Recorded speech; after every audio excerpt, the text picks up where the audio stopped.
get things going here. Hey, everybody.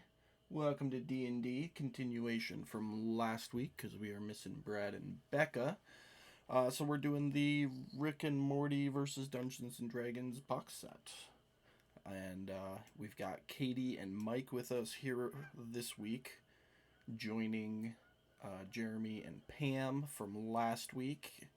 And we ended off on a long rest, so everybody should be all healed and everything. If you're a human, you get an inspiration, and yeah, that's where we left off. So, Mike, if you want to introduce your character, we'll go around everybody real quick. Let's just do a quick introduction round so everybody knows who everybody is, and yeah, we'll kick it off. Okay, yeah. Hi, I'm Mike. Tonight I am playing Gulliver, a wood elf ranger guide. All right, and let's do Pam next. Hi, everybody. I am Pam, playing Pamela. I am a wood elf fighter, and I'm shy. Oh no, we said we were gonna change your name. Well, we keep it. Let's It's keep it it's Pamela. not Pamela. It's Pamela. Pamela, Okay, like that. Good. I'm glad Pamela. you spelled it like that. Pamela. Like so, you could call me Pa. Kind of um, like Pa Katie. variation. Hey, I'm Katie, and this week I am Dudrick Stoutwhistle, the rightful prince of the Lost Tablelands, Duke of Dinner and champion of the Feast Eternal. I like it. And Jeremy. Hi, I am a wizard, an enchanter of great and terrible power. Some call me him. Tim? Tim. Tim. Fun fact about that pop culture reference: he was supposed to have some really long, drawn out, warlocky name, and he forgot it when they were filming. So he just said Tim, and they kept it. That's funny. Fun fact. So yeah, big things about the dungeon because we're just gonna play like you guys were here last week. So really big things. Anytime you enter a room and you hear a monologue, it is in Rick's voice. I don't know if you've watched Rick and Morty, but if you have, it's in Rick's voice. There was a room with a giant butt that may or may not steal butts.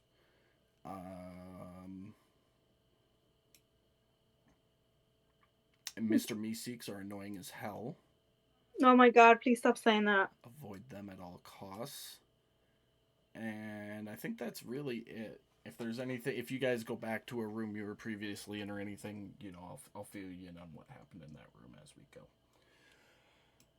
So yeah, you guys woke up and you're ready to keep going. The room you are in is the one that had the ghoul strapped to the chair, and he was surrounded by zombies who were accusing him of eating their butts. And the ghoul asked for help. You went back to try and release the butts, could not destroy the butt snatcher, came back and killed all the zombies in the ghoul, and then took a really long nap. There is a door on the southeastern corner of the room there, or the door you came in from, leading back to the long chamber with the writer in it.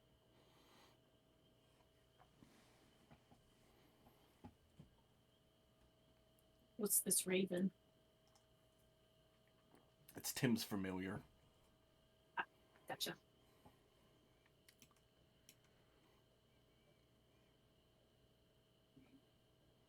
Could have gone with a bunny. Technically, you just long rested, so you I think would have to recast it. Yeah, it wouldn't be as funny without some random throat ripping, though.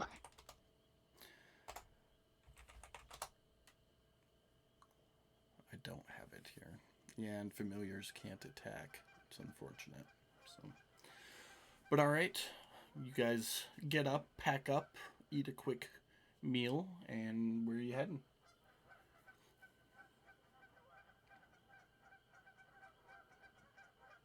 Well, somebody else will probably have to decide because I'm eating like 3 meals worth of food. So it's taking me a little longer.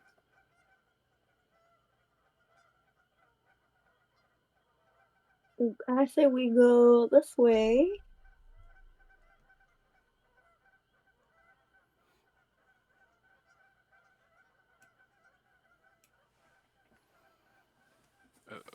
Okay.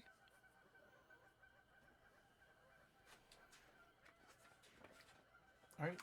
Hold on, I gotta find the freaking. There we go.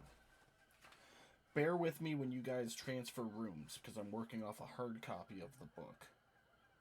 So I have to like turn pages and go back and forth. So this is the writer's room. So as you enter on the far end of the room, you see a let me describe her properly.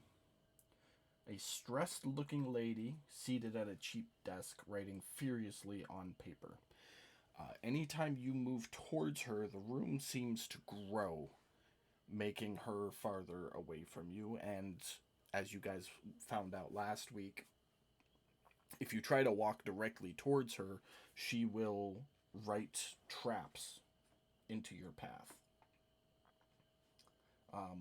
And she's made it very clear that she's under a deadline and not to be disturbed. And as long as you move directly to another door, she will not bother you.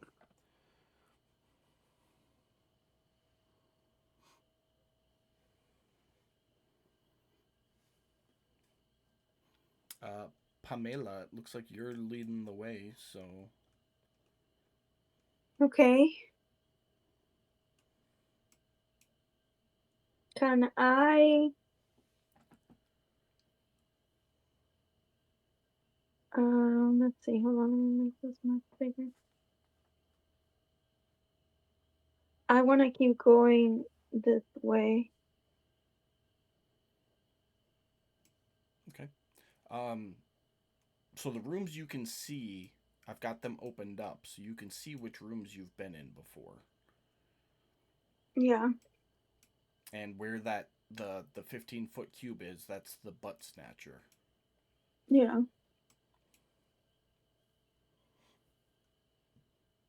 Is the rest of the party following her, or what are we doing? So you said we've been where she's going. Yeah. Any room you can see right now, Katie, you guys have already They've been been- in. And I'm sorry, but in all of the context that you gave us, I have no idea what we're supposed to be doing.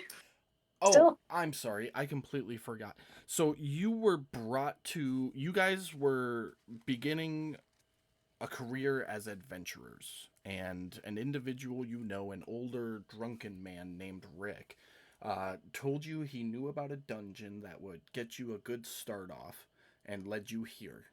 And after you entered the dungeon, he shut and magically sealed the door behind you, and you all kind of determined that the only way out is through. So you're just trying to get through the dungeon, stay alive, and find the exit at the far end of it. Gotcha. Okay. So Well, I would come up to here. It is a very basic dungeon crawler. Just go through Okay. it, react, and stay alive. I would say, fair lady, we've been there. There is no exit. And I'd head this way to this door. I don't even remember anymore. I am so dizzy.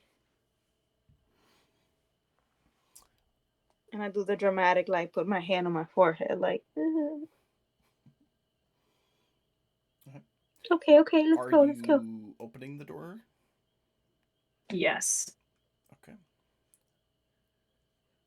Let me reveal the map. And you hear Rick's voice inside your head. Ah, check this room out. It's a little pantry. Why a pantry? Because monsters have to eat. Believe it or not, the creatures that dwell in this dungeon exist even when you chumps aren't parading through their shit.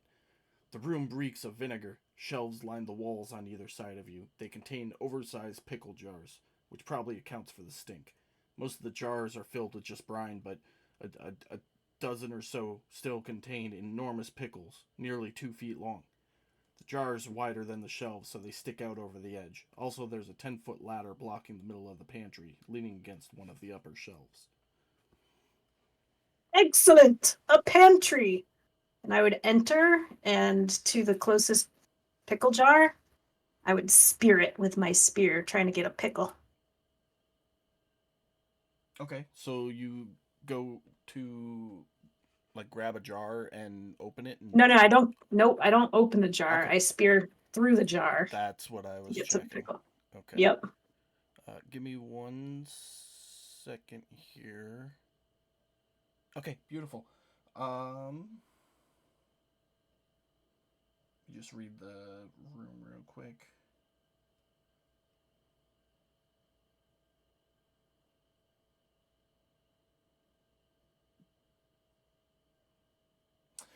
Go ahead and drop a spear attack in the chat box. Okay.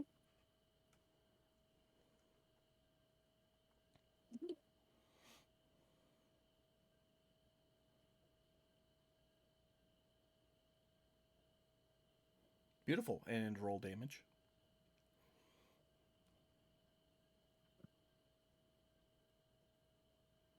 Yeah. Okay. As you spear it, your spear breaks the jar. The brine sloshes off the shelf and down to the ground, and the pickle suddenly sprouts arms and legs, lets out a squeal, and then falls limp at the end of your spear. Oh, well, I don't know what to do with that because I'm not very smart. So I'm not sure if I should eat it or not. So I'm just going to stand here sort of flabbergasted, waiting for everybody else. They'll find me with my mouth hanging open a little bit. Everyone else, if you're going to move or do anything, go ahead and do so while I read this. As you're standing there, Dudrick, Prince Dudrick, sorry, the other pickles in the jars on the shelf suddenly start wiggling and faces appear on them, and you find them staring at you. Let me say that again. Pickles with faces. They all start to headbutt the jar from inside, edging towards you. You guessed it, the edge of the shelf. Who's in here first? Looks like Okay. Pamela comes in, and I need you, Pamela, to make me a acrobatics check as you run in there. Mike, as you move towards the desk, I need you to roll a d12 for me.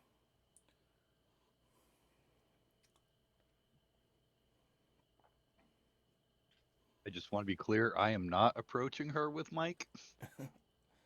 You haven't moved, so I'm assuming you're just standing there. All right.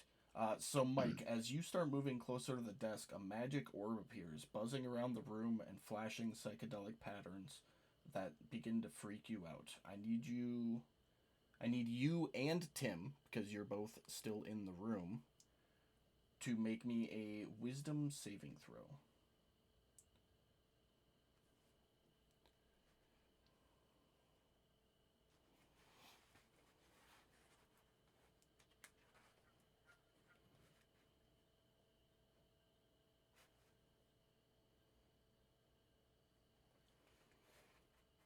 All right, and both I was fail. paying attention to what they were doing in the other room. I just didn't want to walk in there.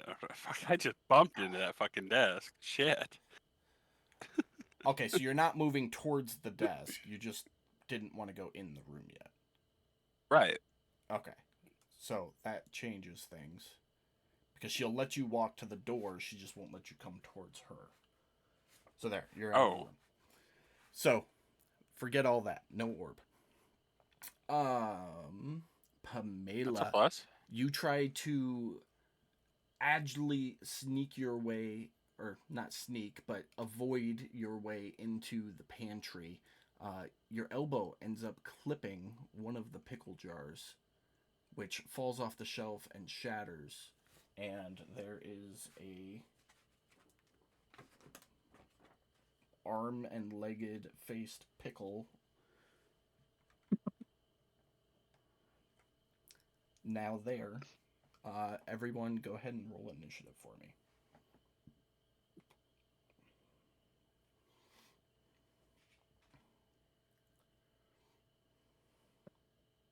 Great.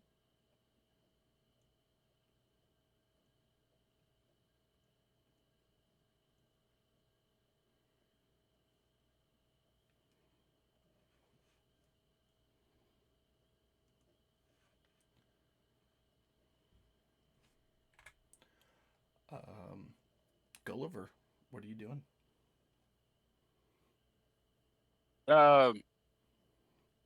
Was I at an angle in which I could see what what happened in there? Yeah, you can see the whole pantry right now. Like the twig blight thing there? Yeah, so the twig blight is the stat block to use for the little armed and legged pickles. Yeah, but I mean, I can see that. Yeah, no, you saw a pickle in a jar with a face. The jar fell and shattered, and then the arms and legs shot out, and now he's like up ready to fight. Yeah, no, I'm gonna shoot that thing. Go ahead for it. I am gonna give you a -2 on that shot with the angle.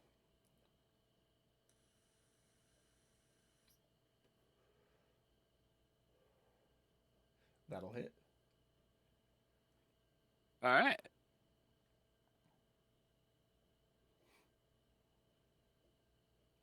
That'll I don't know kill what it. the hell that thing is, but fuck that thing. There is now a armed and legged pickle man speared to the back wall by an arrow, and just like hanging there dangling.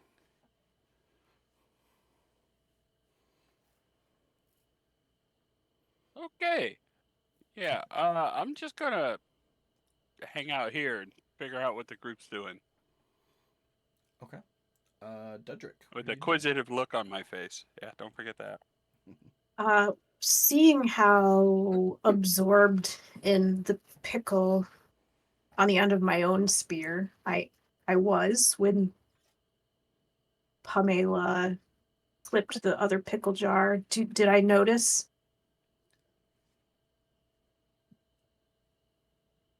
What just happened? I mean that's up to you. If you want to have noticed, it's a small pantry, so I feel like it would be hard to miss things that happen in here.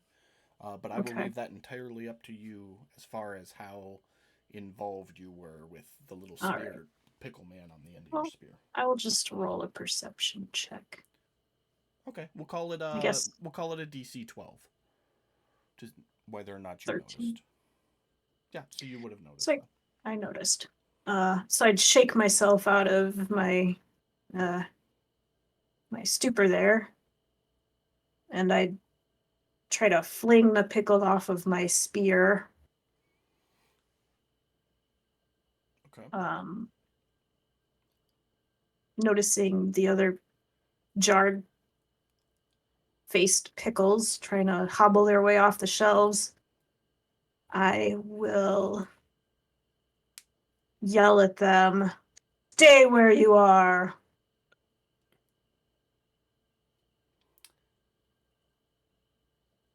You don't know if they can hear you. You don't know if they can understand you.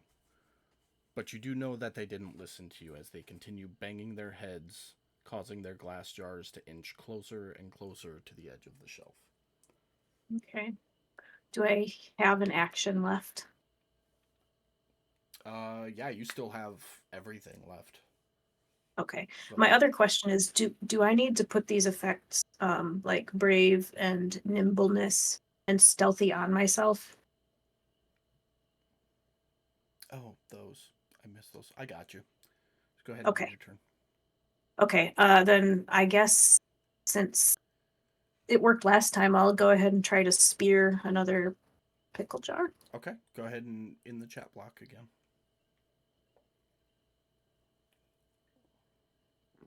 And damage. Hell yeah. You have speared another pickle man. The glass shatters, and he screams on the end of your spear before falling lifeless. I chuckle because I am highly amused. Going to rename my spear something fancy, like a, what do you call those? The olive forks have a special name. I don't know, but that's not important. That's all. That's That's a all for good my turn. Call question. it the giant olive fork. I don't. Like some fancy.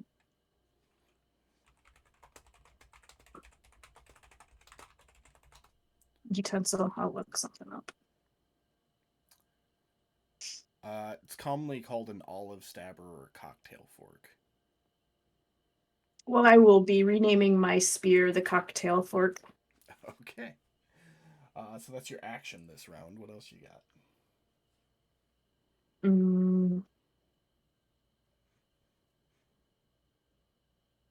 I will look at Pamela and say, "Well, this is fun, is it not?" And that's it. All right. Tim, you're up.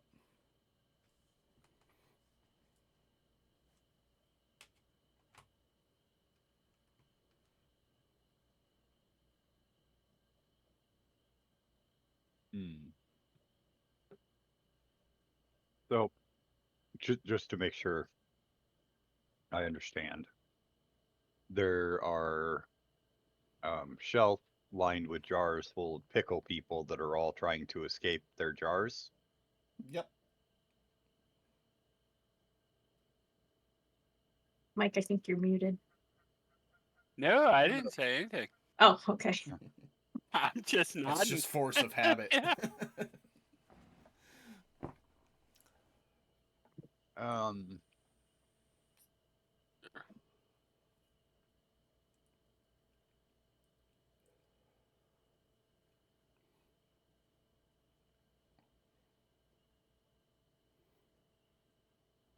What are you gonna do?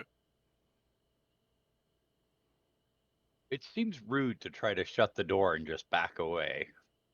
Yeah, with people in it. Yeah, I had that thought too, man. Above table, I won't mind. Let's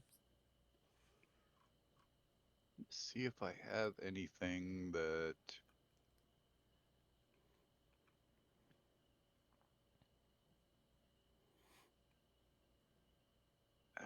Um,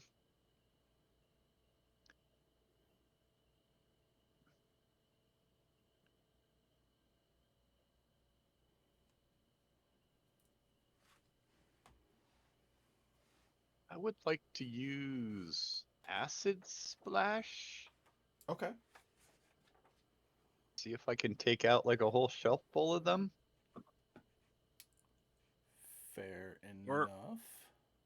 or open all the jars. One, two, hey, Either going to end it or start the party. We'll find out. I'm here for it either way. Just for clarification's sake, the shelves are there.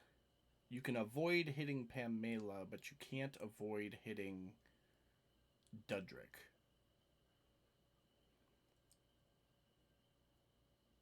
Sorry, Dudrick. Unless you like put it on the back wall right there, but then you'd only get half the shelves. Entirely up to you. Nah, she seems like a nimble little dude for a fatty. Okay. So go ahead and drop the dex save on Dudrick. And we will go from there. Ooh, I get advantage on dex saves. See, told you she'd be fine.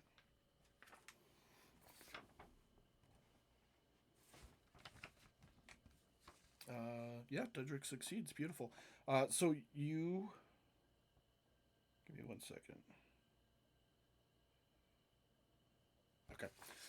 You cast Acid Splash and watch as, basically the entire pantry gets covered in acid.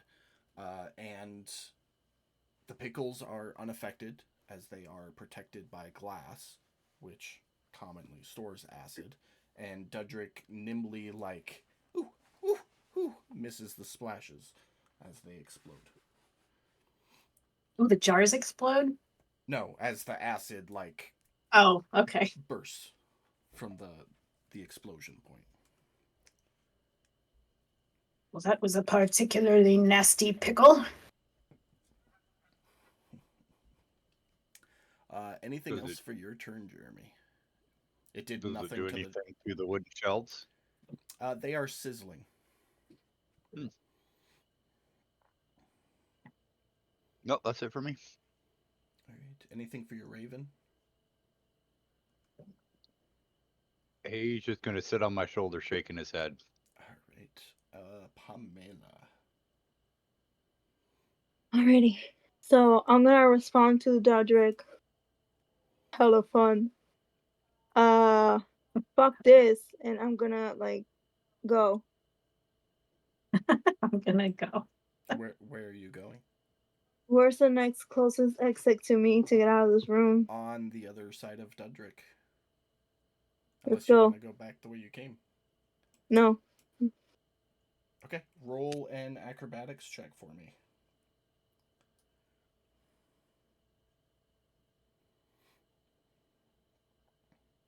Damn it, with those fucking threes. Beautiful. As you try to work your way through, you knock another jar off the shelf. Oh, no. And little buddy sprigs to life.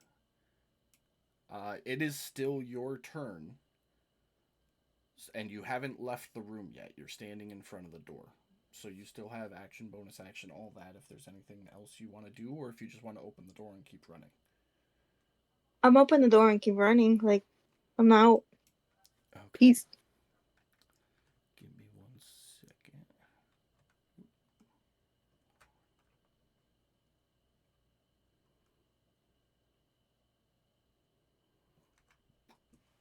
All right, so let me find this room real quick. Oh boy.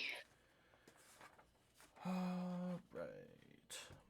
A narrow walkway, 2 feet across, hugs the walls of this circular chamber.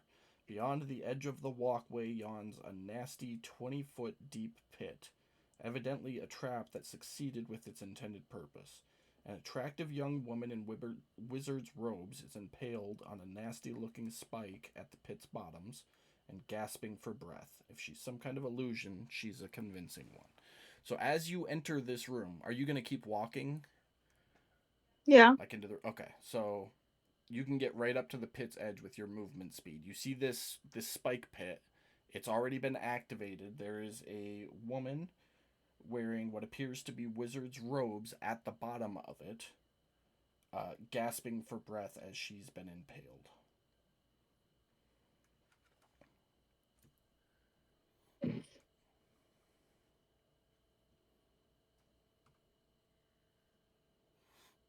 Is she tied to something? Or she's just stuck in the middle there? She is impaled.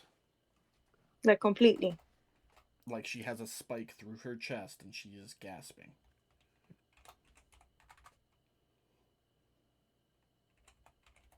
I'm gonna try to fit into I'm going this area to see if I can fit and try to pull her out.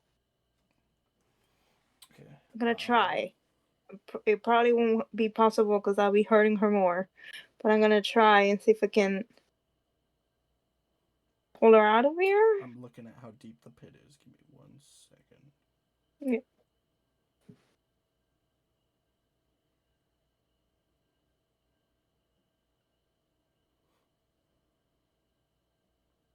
It doesn't say. I am going to say the trap pit is 20 foot deep. So you're not able to just reach down and grab her. You would have to figure out a way to get down and get her and get back up. And you're out of movement this turn. Still have action, bonus action, but you're out of movement.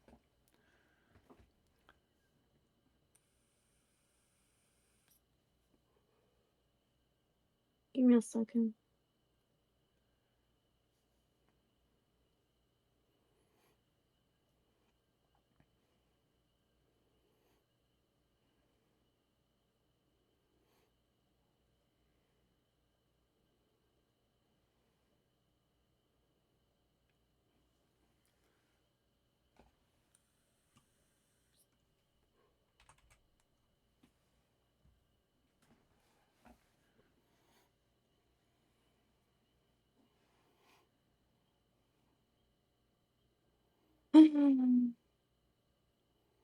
As you're thinking about what to do, she looks up at you and gasps, "Please, help me."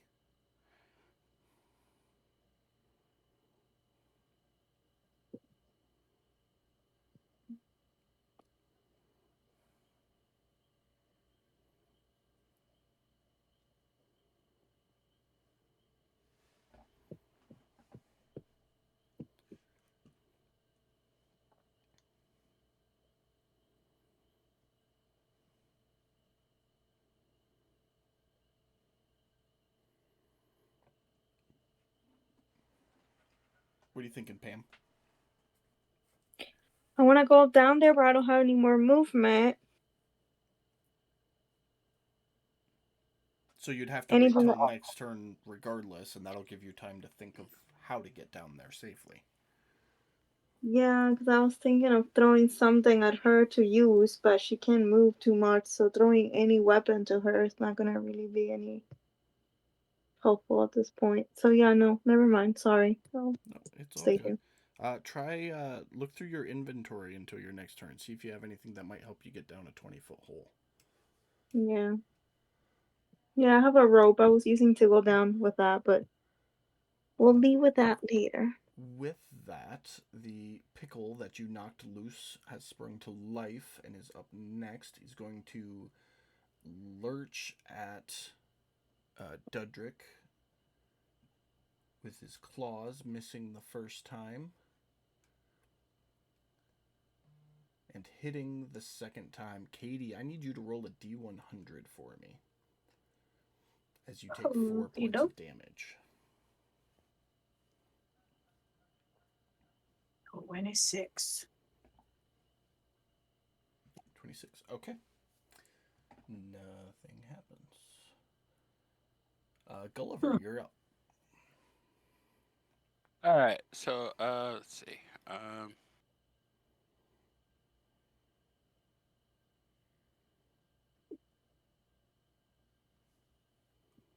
right, so I'm gonna move up here. As I'm moving, I'm gonna pull out my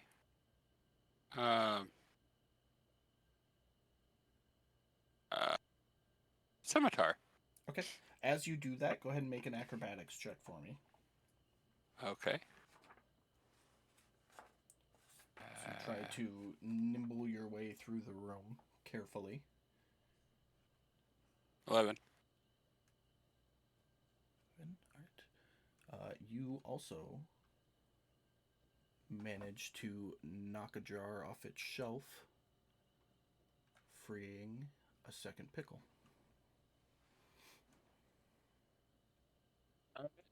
That I will stab the second pickle.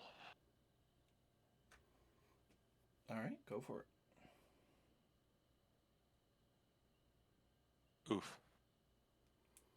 Yeah, that's gonna miss, unfortunately. Yeah.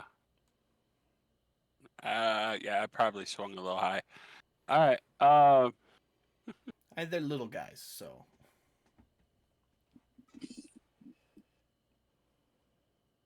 Yeah. So,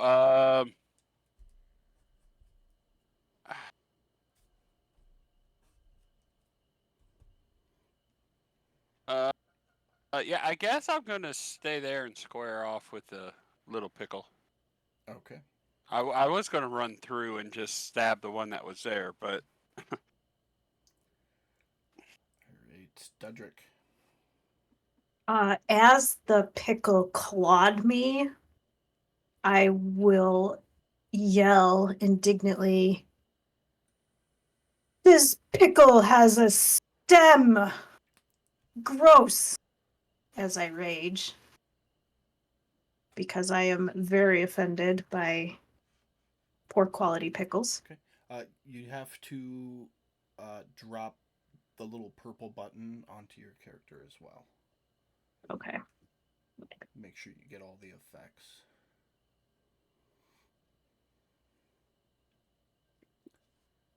Yep, there you go. How many jars are left on the shelves? So the shelves are filled. Jars with pickles in them, there are 7. 7. And how close are these two little pickles next to each other? Within your arm's reach. Like you could hit either of them. So they're right next to each other. I mean, not like right next to each other, but they're pretty close. Okay. I'm also going to put reckless attack on myself. All right. And I'm going to grab my great axe and attack the one that is the one that attacked me right in front of me. Yeah, Twig Blight 1 is the one that attacked you. Okay. There's that for him. That'll hit. And there's damage, and then cleave should hit the other one there. I've got it pulled up actually. Within 5 feet of the first. Yep, so roll to hit that second one.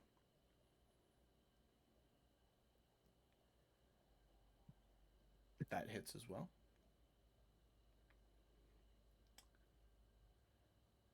Beautiful. Roll an athletics check for me.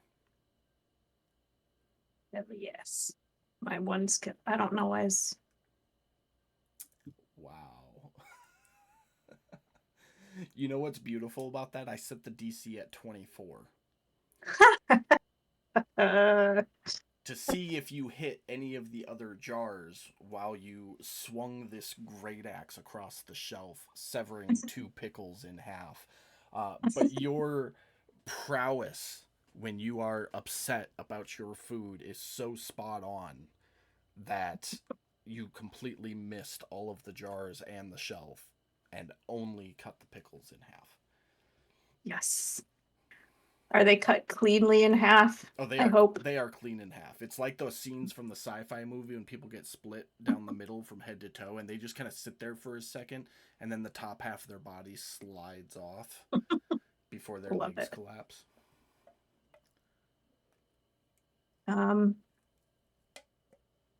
No, that's it for my turn. Then I am satisfied. Right. Tim, you're up.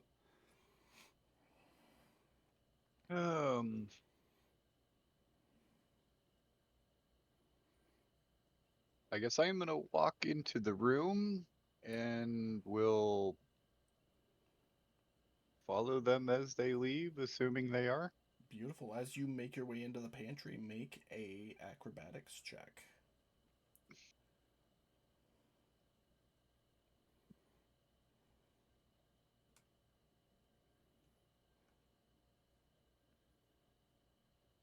Beautiful.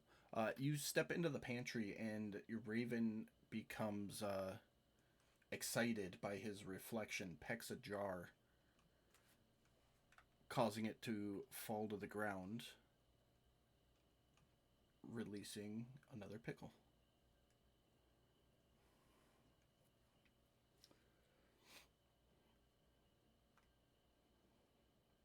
Still your turn, Tim.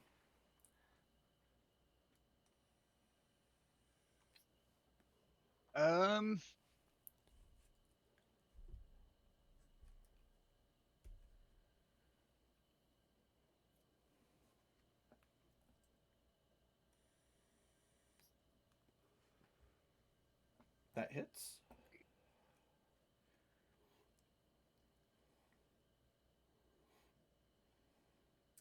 And the smell of fried pickles fills the air as you reach out and grab this pickle around the midsection, giving it a shocking grasp and fry it to death.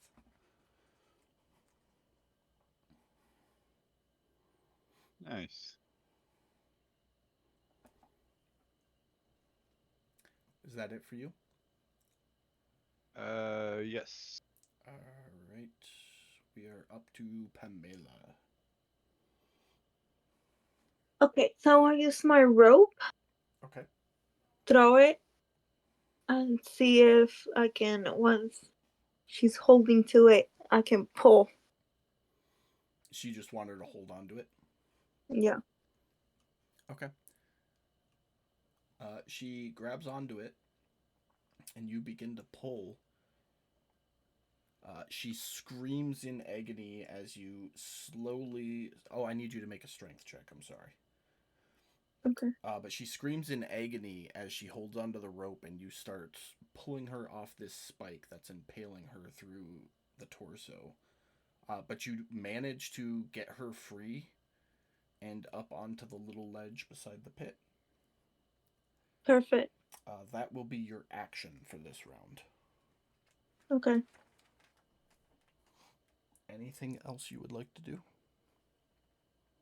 Don't have anything. Hold on.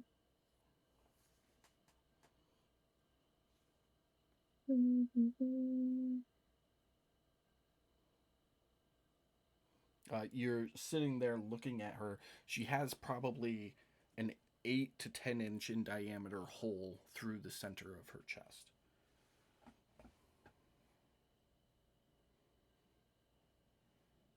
Do I have any, like, I'm looking at my inventory, see if I have any, like, cloth or anything that I can, like, shove in there I mean, in the you've hole? got like spare clothes and stuff. Yeah, I might use some of that, kind of rip it and just kind of just Pack the put it wound. in the hole. Pack the wound. Yeah. Okay, go ahead and make a medicine check for me. Oh boy, please don't kill this lady.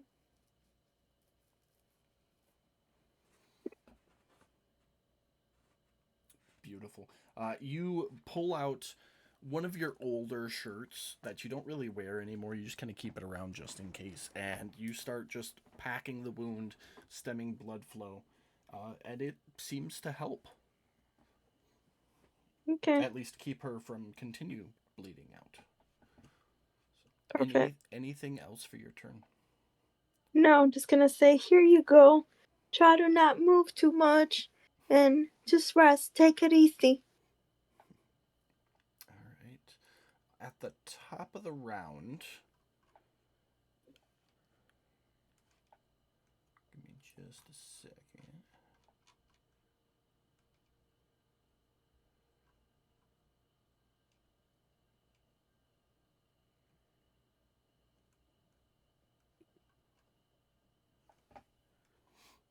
The remaining pickles all get their jars to the edge of the shelf. Oh, And all leave this damn room. 6 of them fall and smash at the same time. Now they are all within 5 feet of Dudrick, but they're going to be double stacked here for the sake of tokens. So we start this round off with Pickle 5, who's going to attack Gulliver with his claws once and miss. And twice for a hit. Mike, I need you to roll a d100 for me as you take 2 points of damage. All right. 85. Pickle number 4 is going to attack Dudrick, missing the first time. And hitting the second time. Go ahead and roll another d100 for me, Katie, as you take 2 points of damage after your resistance. 79. All right. The woman you pulled out of the pit is conscious, but, struggling, clearly. Gulliver, your turn.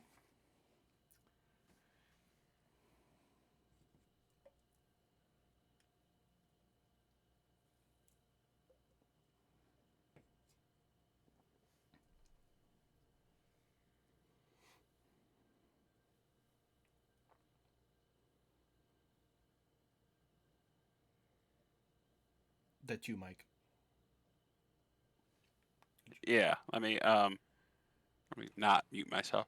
Fuck these pickles, I'm out. All right. 4 of them are going to get attacks of opportunity on you. And 2 of them are going to take it. So that's 1 and 2. So Pickle 3 gets a hit on you for another 5 points of damage, and I need you to roll a d100 again.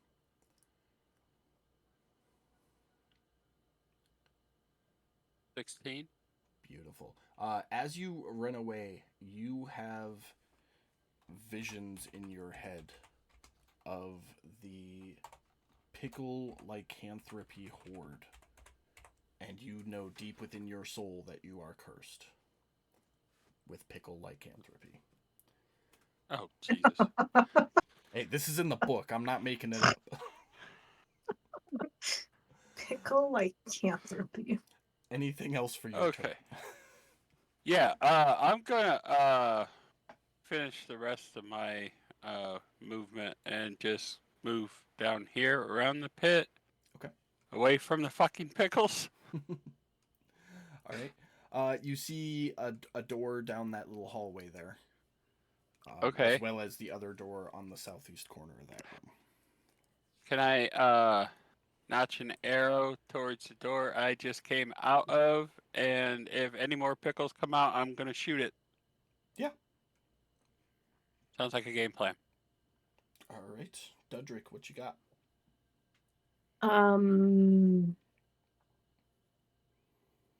More reckless attack. All right. Katie back For- in the barbarian vibe. Yeah. For pickle number 4 is getting it with my axe. Clawing me.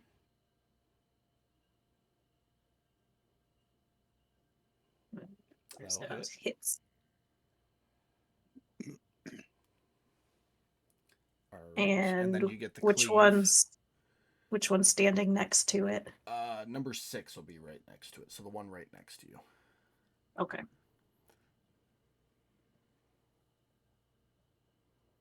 Hell yeah. With the crit. That's a little bit overkill maybe, but feels good. Cleaving through some pickles. Hell yeah. Yes. Yeah, you chef. bring your axe up over your head and bring it straight down, and it lodges into the shelf, taking both pickles with it. Well, I'm in my element. I'm gonna look at Tim, who looks like he really just wants to get by me, and I'm just gonna like wave him on, like, come on, go. And you're like just over knee height for Tim, so like literally he could just step over you. But Well, that's not how I see the situation, but that's it for you though, Dudrick. yeah. All right, Tim.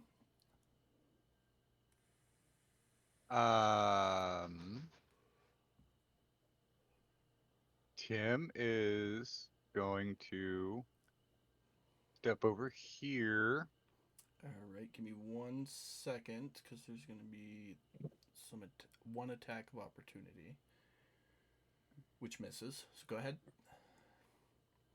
All right. I am going to go ahead and do an acid splash. Can I get just those 4 and not Doodly and myself?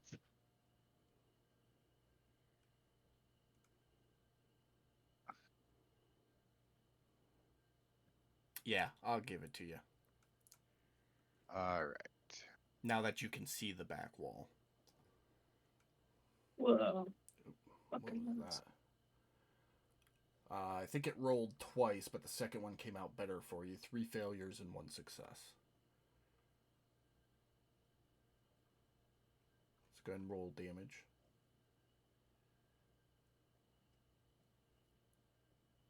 Why is it rolling twice?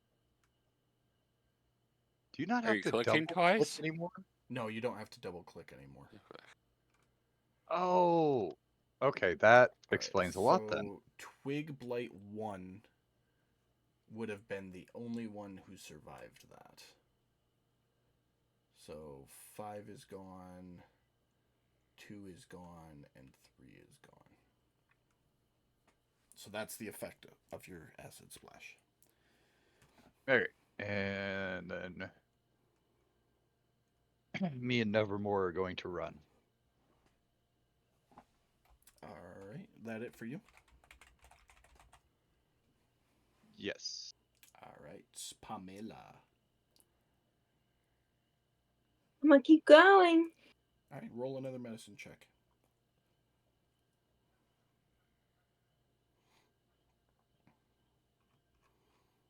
Beautiful. You pull out an old pair of trousers that match the old shirt you just shoved in this individual's chest and wrap it around, tying it in place.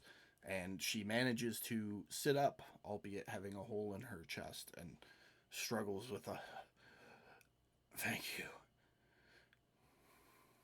You're welcome. She's starting to get some color back in her face, showing that you have stopped the bleeding, and the imminent threat to her life is past. Beautiful. Anything else for your turn? I'm gonna keep going. Bye. All right, go ahead and move. Where you wanna? Just to the far side of the pit. Mm-hmm. Who is that? Who's who? The person you pulled out of the pit was helping. Oh, I don't know. I needed help and I helped. No idea.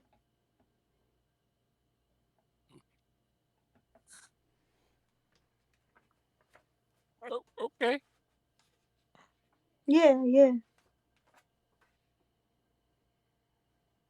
Okay, bye. And I keep walking. Where are you going?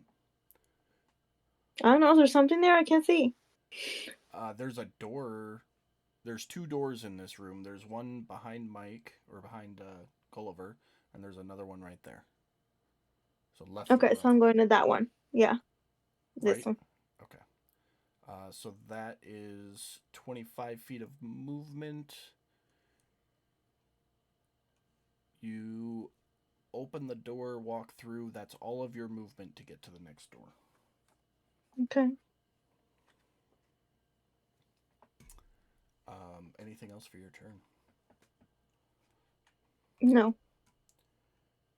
All right. That brings us back to the last remaining pickle. First attack hits. That's another D100 from you, Katie, as you take 1 point of resisted damage. And he's 42. got one more attack, which also hits, so another D100. 3. Beautiful. 1 point of damage. You have, unbeknownst to you, the same vision that Gulliver had, and you know that you are cursed with pickle lycanthropy as well. I don't think that bothers me. That brings us to the top of the round. The woman stands up and casts a quick spell on herself. Tim, you would recognize that spell as Mage Armor. And Gulliver, you're up. Okay. Nothing came through the door. I'm gonna take a step over towards the door if it would let me. There we go.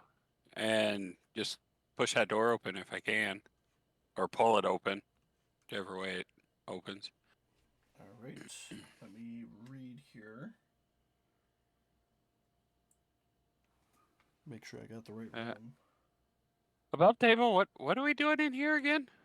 Trying to stay alive and get to the end of it. Oh, okay.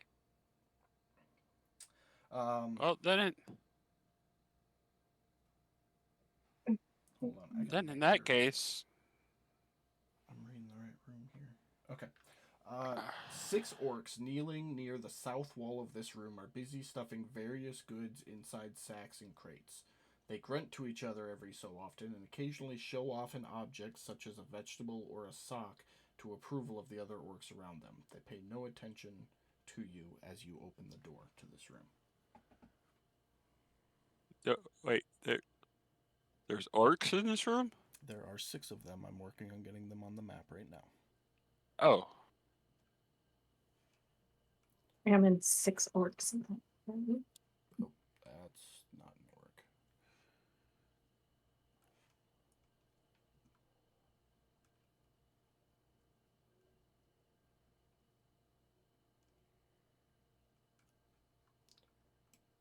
I don't know how the hell 6 of them would fit in there, but this is the map that was given to us. Yeah, that's what I was thinking.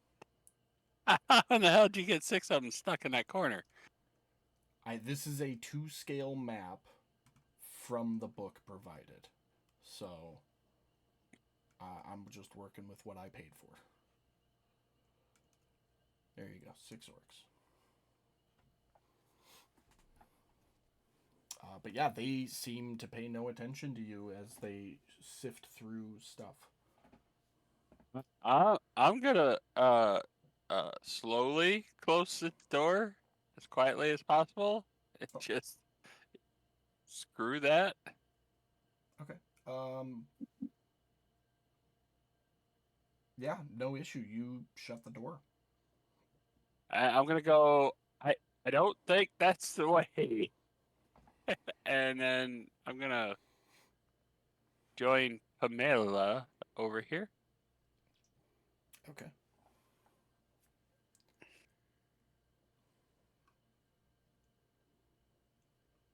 Anything else for your turn?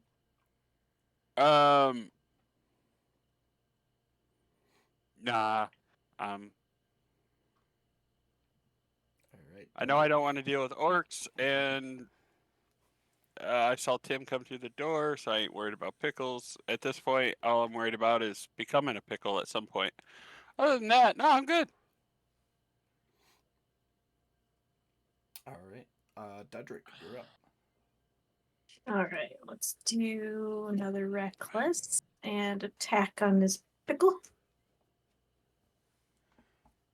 Double 19s will hit, There's some damage. and that will kill him. As you Very good. look around the pantry, lifeless bodies of pickles lay strewn about the floor and the shelves, and the rest of the jars are empty. Aside from All right, brine. I will shake the pickle on my spear off, Okay. first of all, No and issues. move this way to. I guess I'd stop there. All right. You come around the corner and see the woman wearing wizard's clothing standing there. She's kind of securing the trouser chest wrap that she has. And she stops as you come around the corner and just kind of looks at you. Oh, I would bow deeply to this fair wizard lady. Say, my fair lady, have you seen the exit? They're going that way. I'm securing this and then I shall follow. Very good.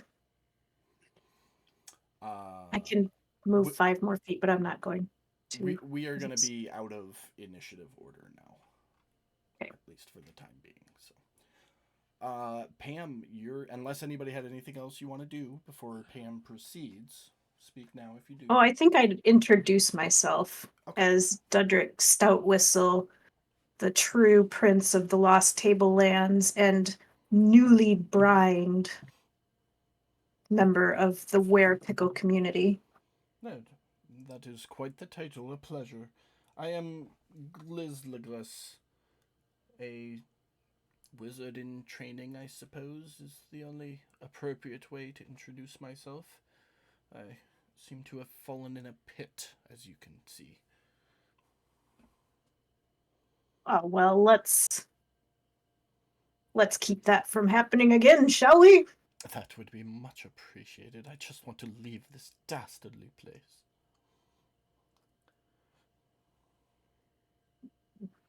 make my way after the others and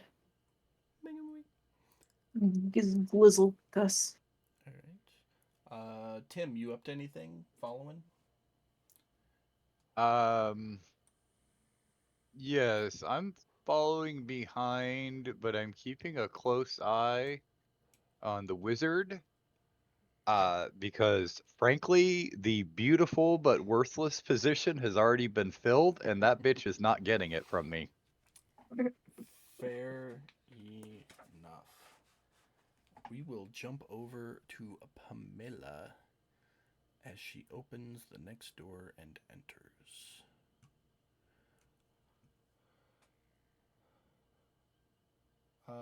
At the center of this room floats a tiny orb of energy that lights up the entire room, and the room has two other doors. There's your tiny little orb.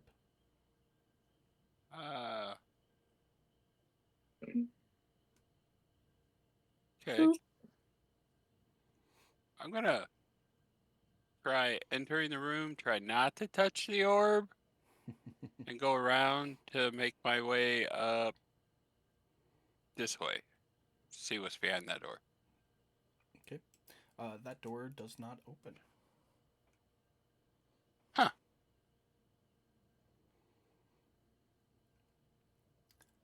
Katie, are you following or are you waiting? Yep, I'm following.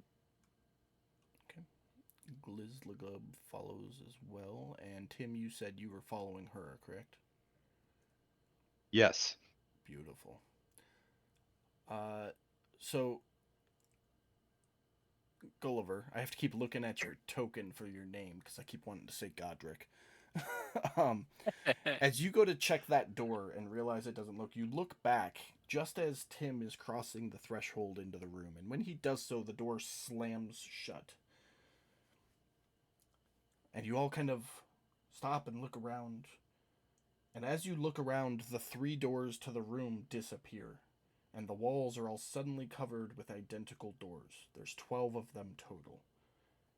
Weirdly, you're no longer sure of which door you came through or which doors were doors that leave. You just now know that there are 12 doors to choose from.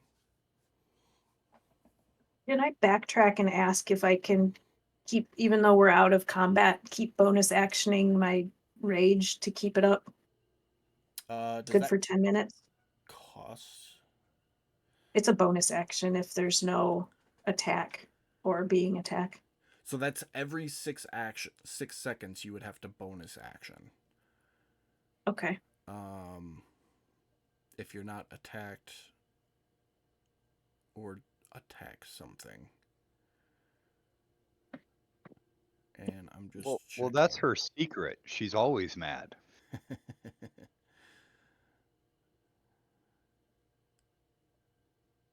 This,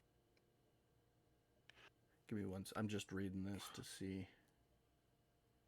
is rage unlimited now? No, it lasts up to 10 minutes at a time. So But long if as you attack or get damaged. Right. I think. Well, hold on. Because they might have changed it. That's But- why I'm reading it. Or use your bonus action to. Yeah, now you can use your bonus action to keep it going, which makes a lot more sense. Right. You know, if you're running across the battlefield, you're going to go get that big bad, but he's 2 turns away. It's going to be kind of stupid if you're like, oh, darn it, I'm not angry anymore. I'm just going to start skipping to him now. No, it doesn't. So they changed it. It doesn't end if you don't attack or take damage. It only ends if time runs out or if you put on heavy armor or have the incapacitated condition. At the end of 10 minutes, you can extend it for one more round. Wait, hold on. So if your rage is still active on your next turn, you can extend the rage for another round by doing one of the following: make an attack, force an enemy to make a saving throw, or take a bonus action to extend the rage. But it only extends it for one round. Beyond that, it's good for 10 minutes. That makes a lot of So sense. I can't just keep bonus actioning every 6 seconds to keep it extended outside of combat. I mean, it doesn't say you can't do that. It says you can maintain a rage for up to 10 minutes. Okay, so I would just like in the background in my No, it does in say my it. So it says each time the rage is extended, it lasts until the end of your next turn. You can maintain a rage for up to 10 minutes. Okay, so I got it now. Sorry. So the rage lasts until the end of your next turn. Mhm. Not to exceed 10 minutes. Mhm. It ends early if you put on heavy armor or have the incapacitated condition. The only way you can maintain your rage is by making an attack against an enemy, forcing the enemy to make a saving throw, or taking a bonus action to extend your rage. So you would have to bonus action extend to maintain your rage for the full 10 minutes. But at 10 minutes, you have to let it go. Yeah. So yeah, So- we'll say that you're every 6 seconds you're keeping yourself pumped up to Yes. the 10-minute mark, and I'll let you know when that is. And then if you go back into an initiative in that 10 minutes, you just won't have a bonus action on your first round. Okay. All right, and I'll let you know when 10 minutes has passed. Okay. Very good. Yeah, I didn't want to be like, and I'm bonus actioning again Yeah. continually to interrupt everything. Nope, but you're good. We haven't done a barbarian in 24 rules yet, I don't think. So Yeah. I just needed to look. Yeah, we did. I did one. I Yeah. did one too. But you guys handle that yourself. You didn't ask me any questions. So we weren't in a situation like this where I had to read the rules. So I just went with it. That's fair. Okay. So Yeah. you guys are in this room with 12 doors. You have no idea which one you came in, no idea which ones lead out. What do you want to do? Grab the door Wow. handle in front of me if there is one and try and open it. Beautiful. Yeah. Just move around the room, start to. Okay. So who's opening a door? I know Gulliver said so. Dudrick, are you going opening doors as well? Oh hell yeah! If I were big enough, I'd open 2 doors at once, but I don't think I qualify. No, I think it's going to be one at a time. So Gulliver and Dudrick, I need you both to open a D12. Open a D12. You know what I mean. Wow. I am pumped up, so I am opening doors like the best of them, or trying to at least.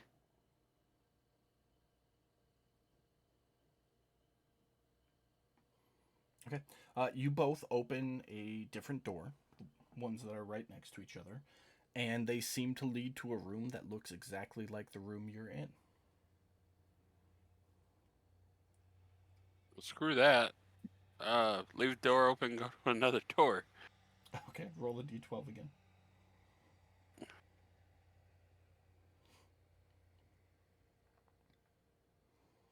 You open that door, and it seems to lead to the exact same room that you're in. As you let go of the handle, all 12 doors in the room fly open, and as you sit there and kind of look through all 12 of them, they all seem to lead to the exact same room that you're in. I want to. Well, am I smart enough to understand that this may be like a sort of circular thing, or am I just like, oh, look at that room that looks just like this room? What do you mean by circular thing?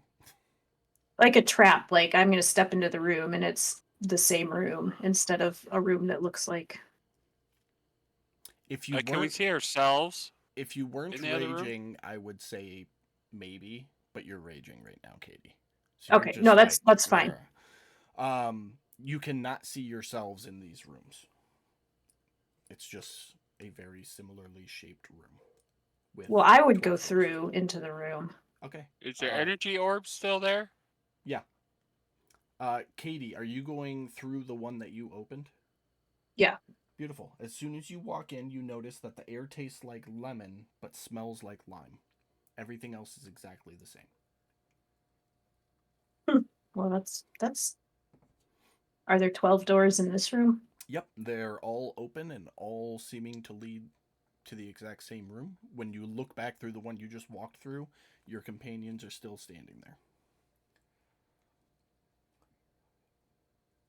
I don't know what to do. There's a lot of rooms in here.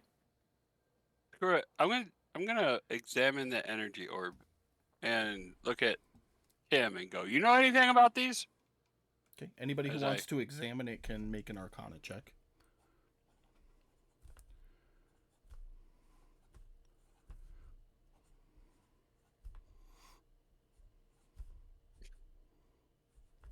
Do I? If you want to take a look at the orb in the middle of the room. Yeah. Well, I got 17. Okay. Tim got 17. You got 15. Tim got 17. Oh, so You would all recognize this as just a globe of light. Like from a light spell. It's literally just there to light up the room. Yeah, not much, just light. Oh, okay. I want to poke my head in the room next to me and see what it smells like You mean like through a different door? through a different door, yeah. Okay, roll a d12.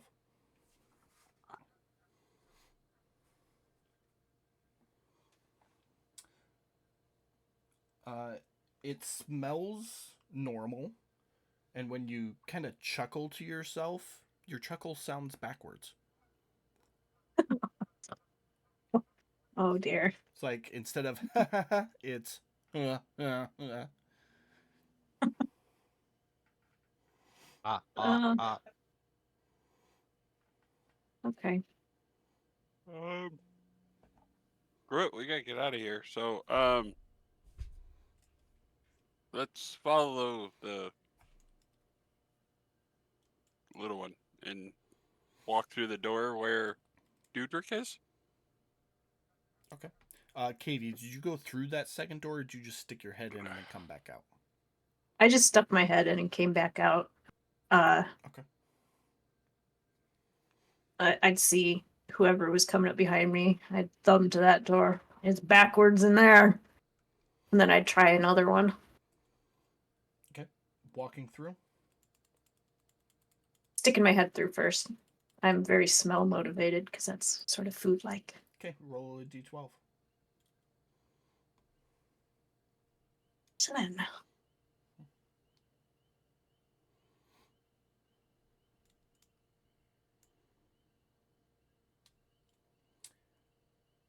As you stick your head through, you instantly get tinnitus. Just a very distant. I don't like that. Constantly rings in your ears. So I'd almost fall backwards. All right. Okay. I'll pick a door and stick my head through. Okay, roll a d12.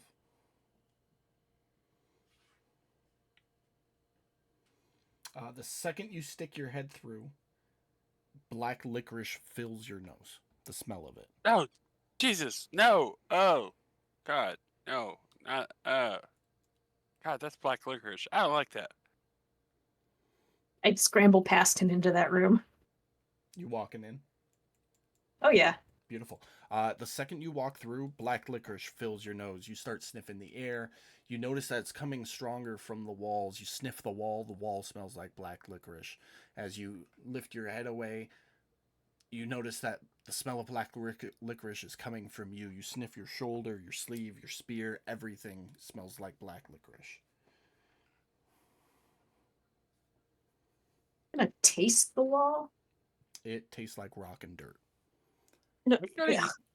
yell back at in the other room where everybody else is, and hey, there's little ones in here licking the walls, guys. Well, I guess there's no licorice here. I'd try another door. Roll another 12 for me. 11.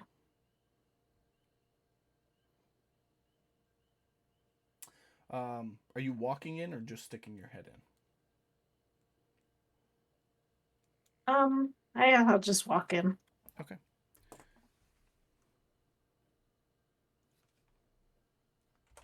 I'm very fall asleep with Vado, so We should maybe like chain this, like one person stay in a room and then go to the next room and go to the next room so we don't get ourselves completely lost and separated. Somebody want to volunteer to go with Dudrick? I can try. I sent you a I'm whisper, just I am just standing there with, you can see my jaw is just dropped open and I I am want to try. speechless. And depending on how long it takes for something to happen, I might not be bonus actioning my rages anymore. Pam, what were you gonna do? I'm gonna try to help. Okay, what are you doing? Can I try to like pull her off and just kind of shake her off a little bit? Okay, so you're gonna go in and try to like pull her back. Pull her back, but kind of like do it like shaking her off. I don't know. I'm trying things. Okay. As you walk through the door, I'm sending you a whisper. Okay.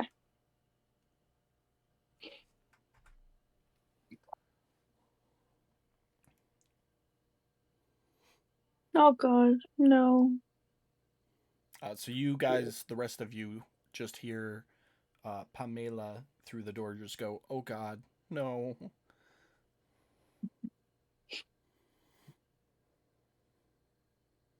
No, no, no, no, no.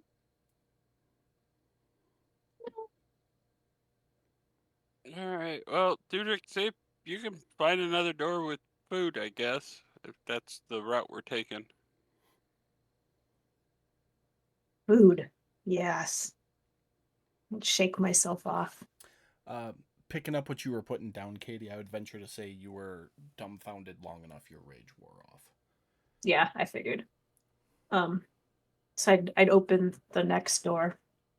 Okay, roll a d12. A little more calmer, a little more level-headed.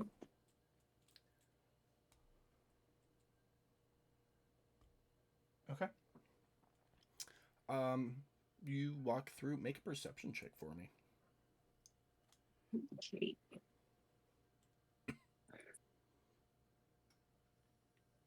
Seems like a normal room to you.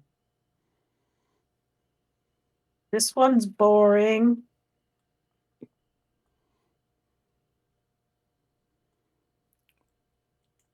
What is Okay, well, everyone else doing? Are you so Tim? Just to clarify, Tim and Gulliver, you guys are still back in the which room? first room? The No. the lemon and lime room, right? I thought Tim and the wizard was in the first room. I'm in the second room, that's lemon and lime. Okay. And those two are Spread out Pamela, on the next and two rooms. Yeah. Dudrick is, well, they're in the licorice room, picking a door. No, they went through the next door. So Pam is one past the licorice room, and Dudrick is Mhm. one past that. Oh, So oh shit. we're gonna play the numbers game. Jeremy, you remember that you're in room 0 right now. Okay. Mike, you're in room 3. Okay. Pam, you are in room 11. And Katie, Okay. you're in room 10. And gotcha. Okay. And anytime you move to another room, that number New will number. change. So that's where everybody is. And the wizard, the female wizard is in room 0 still as well. So Okay. Pam, make a perception check for me as you're looking through the door at Dudrick. Damn, that 3. Okay, everything seems fine. Um, I, gu- guess, okay, I'll look at Tim and say, hey, I'm gonna go to the next room where they're at and figure out which way they're going. And plug my nose and step through the door Okay. Okay. where I thought they were. Yep. So you're in room 1 now, which is the black Okay. licorice room, and then Pam is right ahead of you in room 11. Ugh.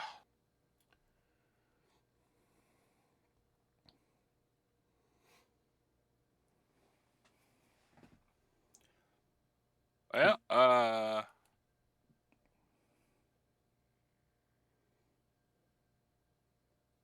you finding anything in there? What's going on?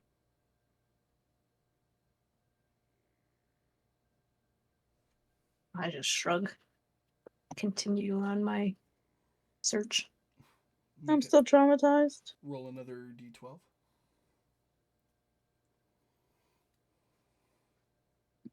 7. You walk through the doorway, and as you do, you are back in the tinnitus room. Oh, I would quickly try to get out of there Okay. through. Like I'd run straight across. All right, roll another d12.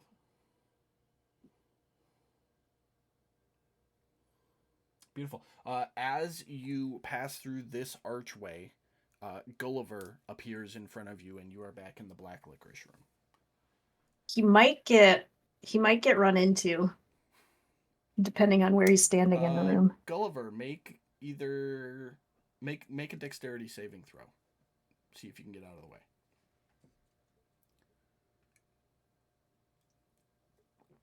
Oh yeah.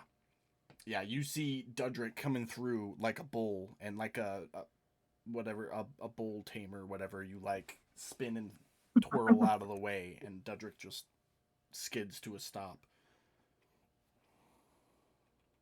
Slapping my ears. All right. Well,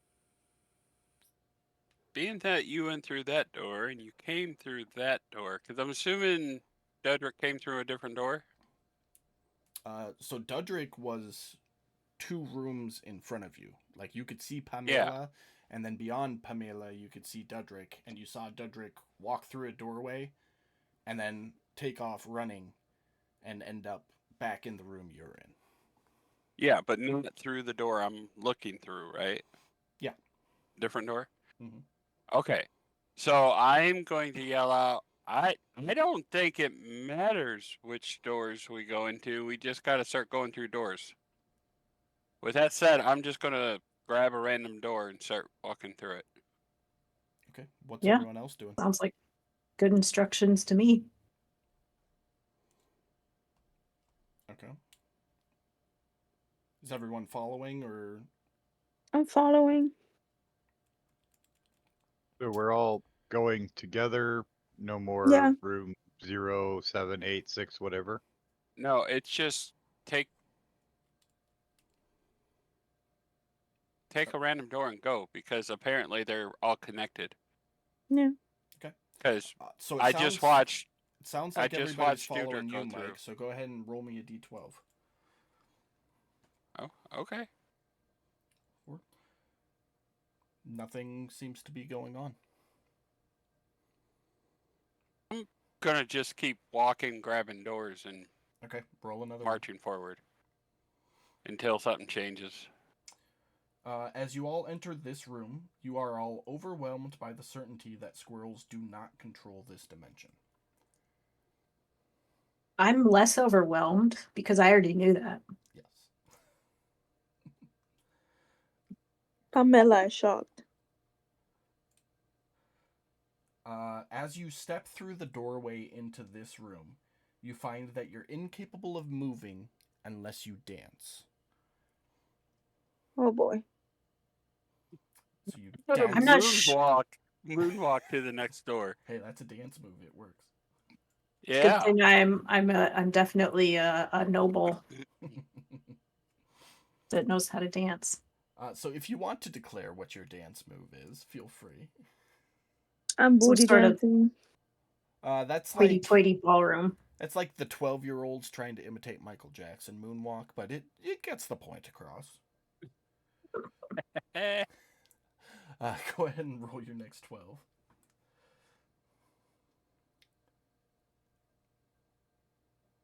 Well, haven't been there yet. So you all walk through the doorway, and as you enter this room, the doors all slam, and then 9 of them disappear, leaving you in the original room. The glowing orb puffs out and disappears. Dark. Dim. Dim. Okay. Gonna go over to this one. Beautiful. Give me just a second. A small, well-lit chamber opens up before you. In the middle of the floor are 2 5-foot square stone tiles that look like doors of a pit.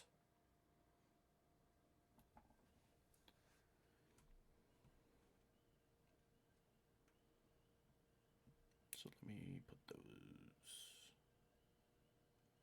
Okay. One there. And one there. All right. I'm gonna step in, and can I try and hug the wall to come down this way? Sure. Make a acrobatics check for me.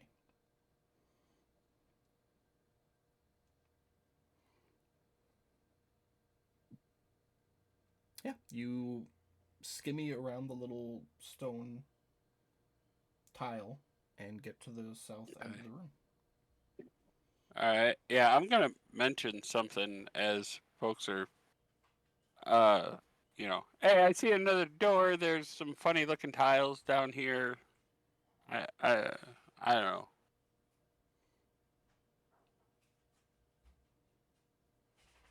I'm thinking about poking it, but I don't know what's. I don't want to do that till y'all are in here.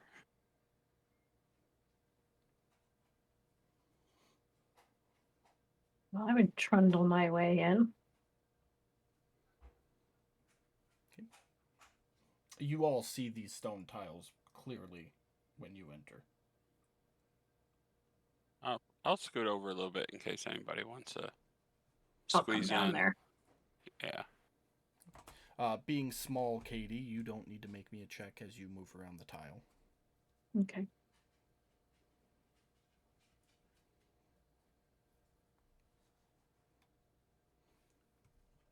Pam, are you following?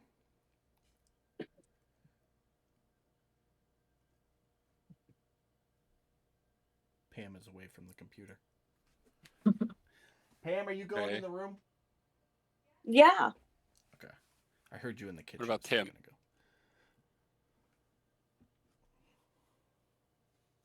You coming, Tim? Yes. All right. Tim enters the room. Beautiful. As the last of you enters the room, the door slams behind you. The 2 tiles in the middle of the room fall away, and an ominous digital countdown timer rises up from the hole. At the same time, back near the door, a panel bearing a single button descends from the ceiling. Beneath the button, terrifying red block letters spell out the word Rapture. The lights in the room suddenly cut out, and an eerie glow emanates brightly from the countdown timer, casting the room in an ominous red light. It starts at 60 seconds and is counting down, and I am starting a live timer right now. All right. I'm gonna hurry up and try and walk on the ledge next to this door and see if this door opens. Where is the button? So the button is back by the door you guys came in. Okay. And it says Rapture. The door does not open. Okay, I'm gonna step away from the door then and say, it's locked.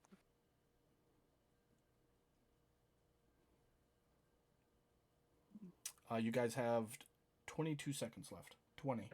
Can I use my So- dagger to try to open it? Let me pause the clock. Go ahead and make. Are you trying to like pick the lock or pry it open? Yeah. Okay, so if you're trying to pick the lock, make a sleight of hand check.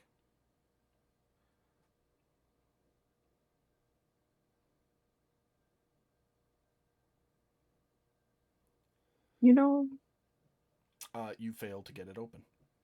of course, of course. What are you doing, Dudrick? Well, I'm gonna hit the button. Okay. I don't know that I can read, so it's just a button to me. You press the button, and it restarts at 50 seconds. The tiles they just fell out? So they fell down, and then the timer rose up, and the timer has a platform at the bottom of it. So there's no pits. It's, Okay, that's what I was wondering. Okay. It's like a concert when Okay. the singer comes up out of the stage and the stage gets replaced with the elevator. That's Got what you. happened here. Okay. Somebody try and pick this lock or something. Get this damn door open. I know, Pamela, you're trying, but I don't know. Try again, or anybody else got a way to open this thing? Once I hear "get this door open," I'll turn around and charge it with my great axe, hoping nobody's in my way. Beautiful. As you turn around, you see that the timer has 30 seconds remaining on it. Go ahead and make a attack in the chat box. And damage. Nice.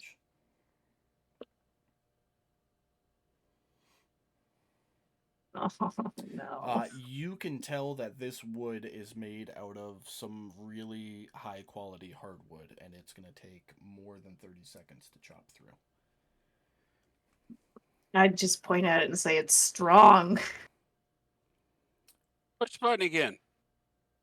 20 seconds left on the timer. I would go push the button again if Tim doesn't. Okay. Over there. I'm gonna try my dagger I- one more time. When you push I it, can push the. when you push the button, the clock restarts with 40 seconds this time. Go ahead and sleight a hand again, Pam.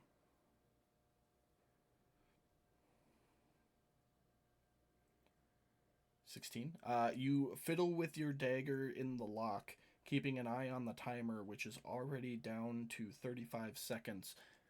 As you feel the click, and you're like, yes, I got it, and you go to open the door, and something is blocking it from the other side. I'm pushing to it. Okay, make a strength check. I'm sweating over here, all this pressure. Realizing that your lock didn't do enough, you shoulder into the door and nothing happens. There's 15 seconds left on the clock. Do you need help, little lady? It's funny. Yes, that come she's on, taller come than on. me. Come on, help me, please. You can either both roll strength checks or one of you can roll with advantage, your choice. I not will that good at roll it. advantage. Great.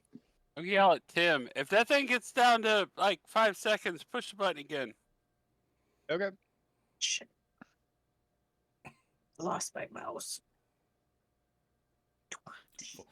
With Yes. all of your might and rage, you shoulder into the door, and you can feel splintering, but you have no idea where it is, and the door does not give. There is 8 seconds left on the clock. When it Not hits a 5 pole, is it? seconds, I'm gonna push. Okay, beautiful. As you all stand there and look for 2 seconds, it hits 5 seconds. Tim presses the button again, and the clock resets to 30 seconds. I'm gonna yell, it's not a pole, is it?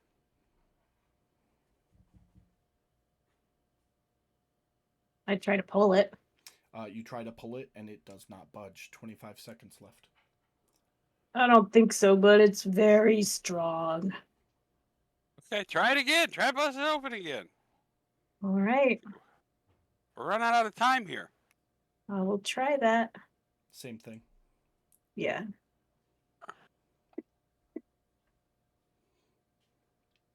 You do it again. You hear little splinters, but the door has given no indication of moving. There's 15 seconds left on the clock.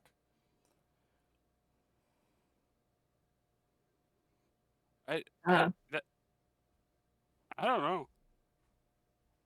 I would try to attack it again, I guess, because now it's just pissing me off. Okay. You shoulder into it again. No splinters this time. The door hasn't budged. There's 7 seconds left.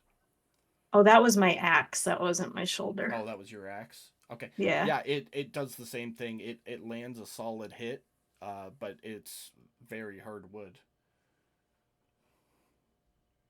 I think I know when I've been bested. I'll bow to the door and back away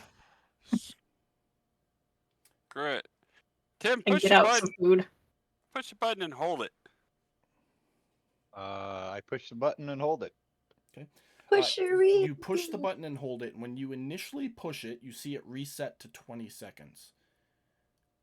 And then you hold it, and it changes to 25 seconds.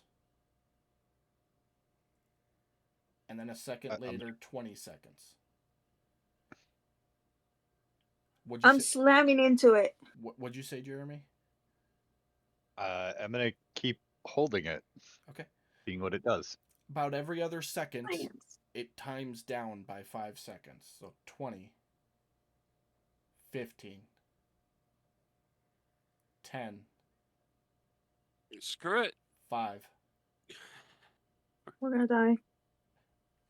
As it hits 0, you hear clicks and moving of mechanisms, and both doors to the room swing open. You hear Rick's voice in your head. Look at all of you. Stop being sheep to your pathetic instincts and think critically for once in your lives. Think about it. I'm not going to kill everybody. At least not all at once. I can't do that. It would introduce a host of liabilities for me. Since if you die in this dungeon, you die in real life. Okay. Push the door. See if the door will push open and head through it.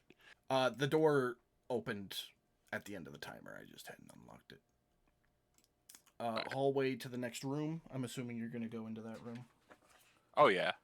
Alright, let's get that Fuck that. map. Get the fuck out of here.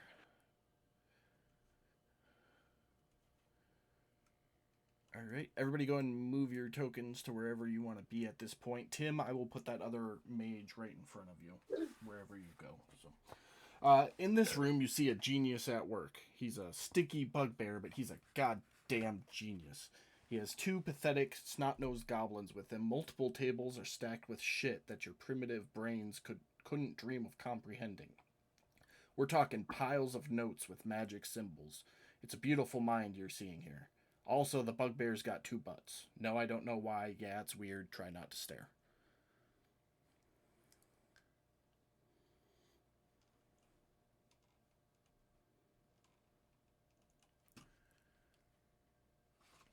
I immediately start staring intently. Me too.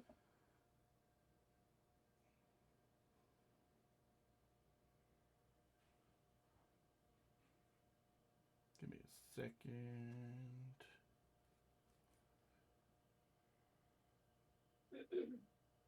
Okay. Let me get these guys on the map real quick. And get those guys off the map since you clearly don't have any interest in orcs.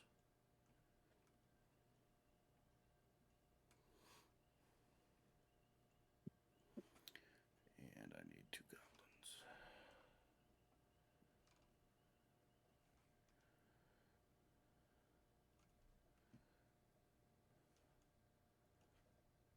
I'm going to leave them red, but they're not being hostile at this time. Alright, so you are staring. He immediately notices, and I know, it's weird. I was doing an experiment, it went wrong. Please stop staring. And he turns back to his workbench and goes back to work.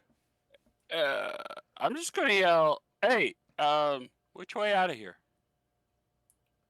He stays quiet, working on his mechanical device, and after a moment is, Eureka! I got it! Come quick! Come look! And you can see he's holding this device in his hands as he turns to show it to all of you. It's beautiful. I shall dub it the Churd Cannon. Oh, I would come and look as he's yelling, "Come look." Yes, come look, small one. And he goes down to one knee so you can properly see it. It looks like a bunch of scrap metal essentially taped together with a crystal on it. So, isn't it beautiful? It's so wonderful. Well, I have no idea what it could be, so my little brain is absolutely amazed. Oh, So I would just go, "Wow," of course. because I assume he's much smarter than me. I know, right? Isn't it marvelous? The Churd Cannon shall be the savior of all.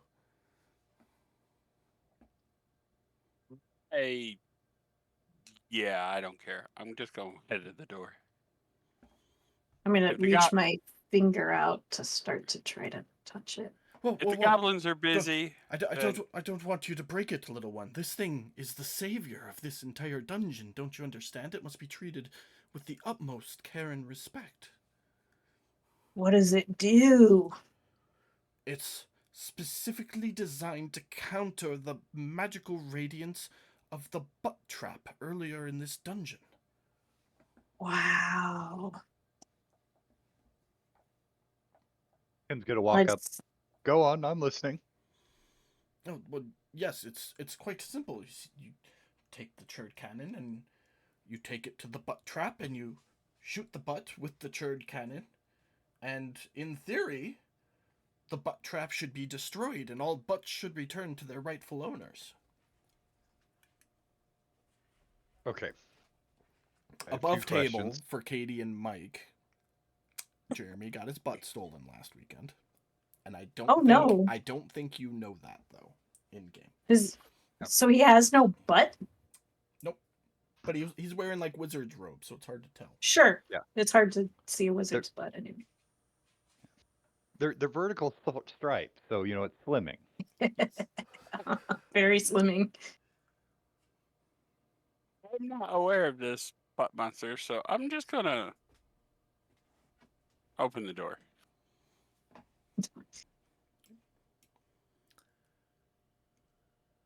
I'd look at Tim and say, "That sounds like fun." That does. What did you say its name is again? And could you enunciate the first part carefully for me? The Churd Cannon. CHURD in the common tongue. Real quick, Mike, as you open that door, you see a long, empty table appear to be the star of some bizarre spectacle in this room. Bright lights shine down on it, and just visible past the table are rows and rows of creatures staring at it with eager anticipation. It's very clear that cartographers suck, and this room is much bigger than the map indicates.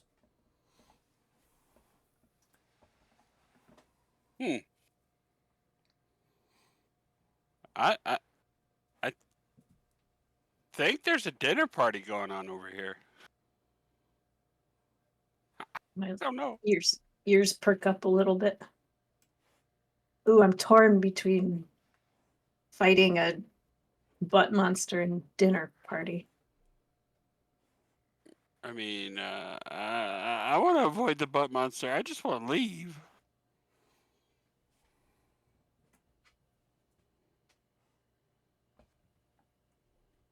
All right, so who is doing what?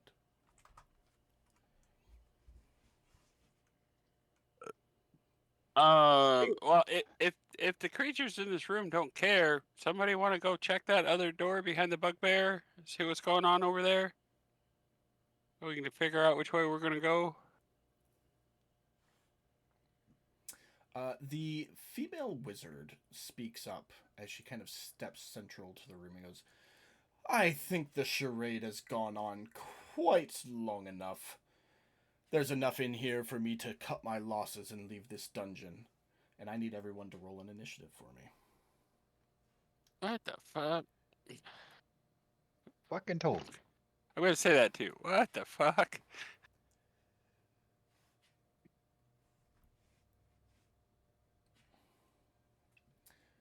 Let me just initiative NPCs.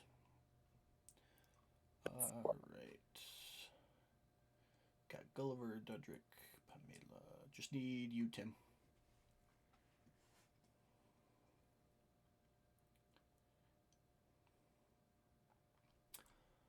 Of course. All right. The bugbear is going to cradle his churdkin and go, "No, not my prize device!" And run through the door to the north, slamming it shut behind him. Glizligus is going to pop off a magic missile, and she can do it at a high enough level. She's got 2, 3, 4, 5 of them. So that's 2 points of damage for the 5 of you that was targeted, including one of the goblins. And that was her turn. Goblin 1, who is... yeah, fuck that. Is going to run up, pull out a scimitar, take a swing, miss, and then bonus action, nimble escape, and run up here. Pamela, your turn. Alrighty, so I'm going to attack Goblin 1.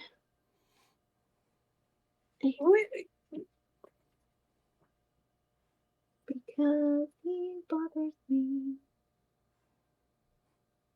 I promise I won't hit anybody on the way. Just above table, Pam. You know the goblins aren't hostile to you, right? I don't care. I don't like him. No, I'm Just just like making sure. I'm just making Just sure. like last week. I don't like these creatures at all. Sorry, not sorry. Nope, that's perfectly That fine. 3, it's killing me today. Like, Yeah, it needs to go away. Ugh. And then I hide. As I try to, like, kill him, I hide. Like duck under the workbench there. Yeah. Okay. Anything for Nevermore, or is he just hanging out on your shoulder, Jeremy? Yeah, he's just hanging out on my shoulder. All right. Goblin 2. Gonna run up and take a swing. Hits. And then bonus action, nimble escape, and does like a backhand flip back over here by the door. Dudrick, you're up. Oh, I would rush over to Pamela and yell at her, "Don't hit our friends!" They bother me. They bother me. And then Pam, make an insight check. Okay.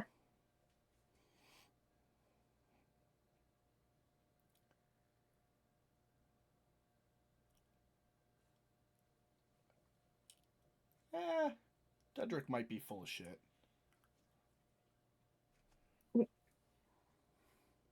Go ahead, Katie. And then to the goblins, I'm going to say,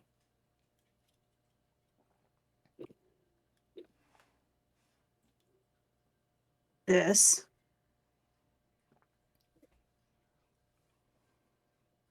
And then I'm also mad, so I'm gonna rage. All right. I like goblins. And then attack the wizard with a reckless attack. All right. With my cocktail fork.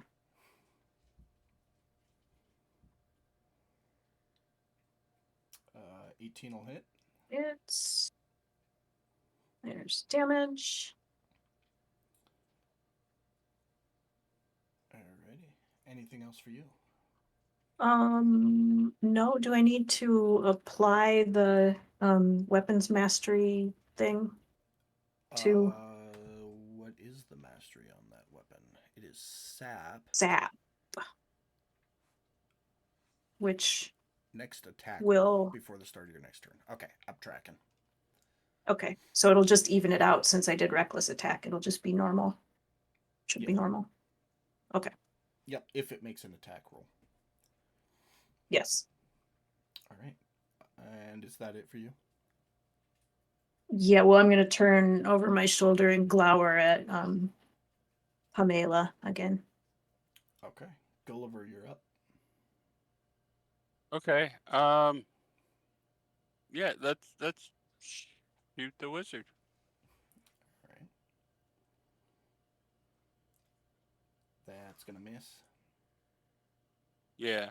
Yeah. Yeah. I mean, yeah. That's that's it.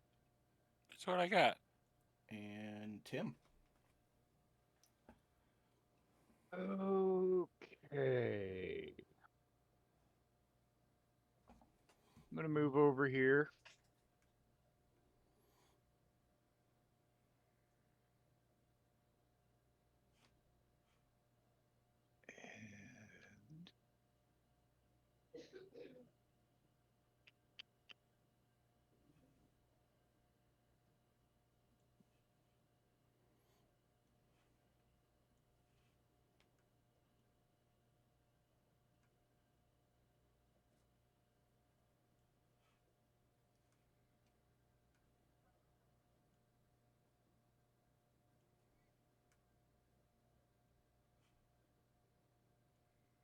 And where? Oh, there it is. Okay.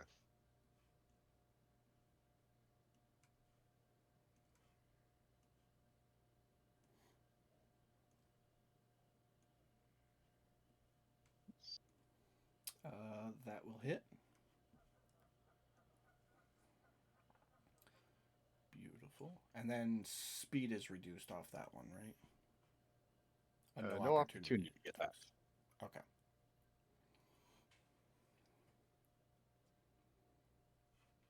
All right. What else you got? That's all I got right now. All right. Bugbear is in the next room. It's going to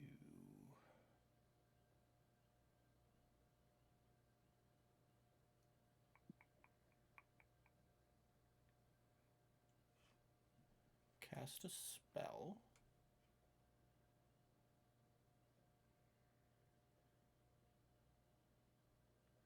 on Dudrick.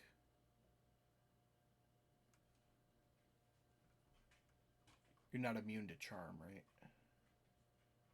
Mm-mm. No. Okay. You fail. So the mage turns and looks at you deep into your soul and just says, "Go home." And you feel compelled to do so. Well, I am trying to. So the spell was suggestion. So she suggested that you go home, and you failed your save. Do with I don't- that as you see fit. Okay. Kind of leaves it open to interpretation a little bit. But that ends the wizard's turn, bringing us to Greeble, who is going to short bow attack and miss, bringing us to Pamela. I'm gonna try to get out of this room. Okay, yeah, the door behind you is wide open. No, but I'm trying to go the other side. You don't see a way past the wizard without going within arm's reach, or mage rather. Okay.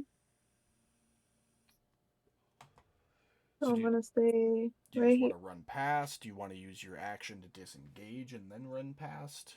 Well, no. Yeah. Let's do that. Hold on, let me untie. Well, they can't make opportunity attacks right now. So Okay. You can just run past it. I'm gonna run. Okay. So you were there 5, 10, 15, 20, 25, 30, 35. We'll put you right there. That's your max distance. Beautiful. Okay. As you step through the doorway, you are blinded by a bright light and deafened by the sound of raging river. Or wait, is that? It is. It's applause. It takes your eyes a moment to adjust, but you soon find yourself squinting into a magic spotlight hanging over rows of enthusiastic monsters. Their faces are masks of delight and relief, and a hobgoblin beckons you to join her in the middle of the room. Seeing as you can't move, you still have your action and bonus action. If there's anything you want to do. No. All right. We will go to Flurp then, who's going to shoot his short bow. Hit. 8 for max damage. Maintains concentration. Dudrick, you are suggested. Okay, well, I will be putting my spear away, whatever that entails, and I will be grabbing on to this mage's leg because she said she's getting out of here. So I'll just look up at her and say, "Yes, take me home." And, well, I guess try to grapple her. Okay. She's not getting out of here without me. Yeah, make an athletics check. Let's see if you are able to get on that shit. You latch onto her leg and do not let go, and she is grappled by you. Then I will use my. Does that count as a? That's not an attack, is it? It is an action to grapple. Then I will use my bonus action to extend rage. Because it's the heat of the moment. And that's my turn. All right, Gulliver.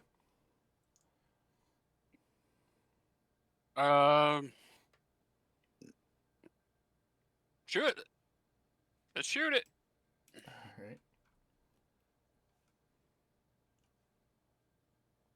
Hits.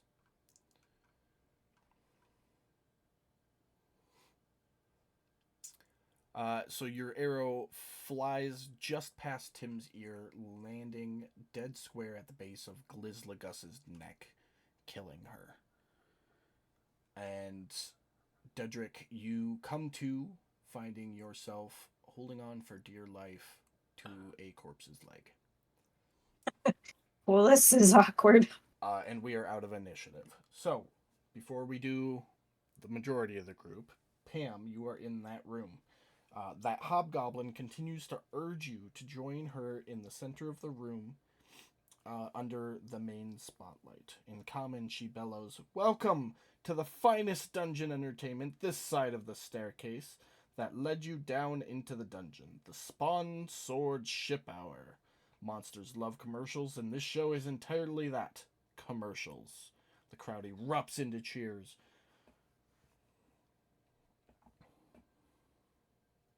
Okay.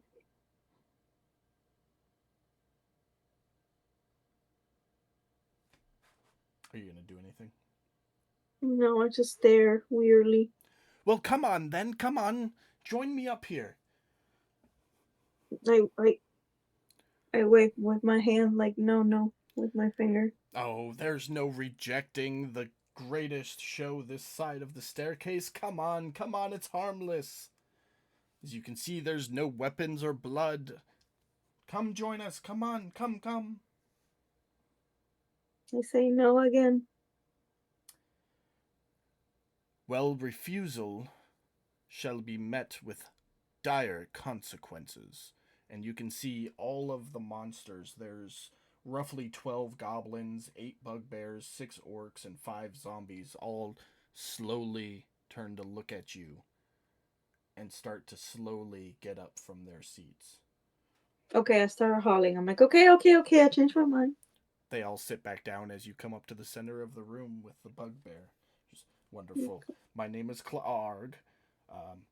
You can call me Claw, but yes, wonderful. So as Pam goes to start participating in the commercial show, what's everyone else doing?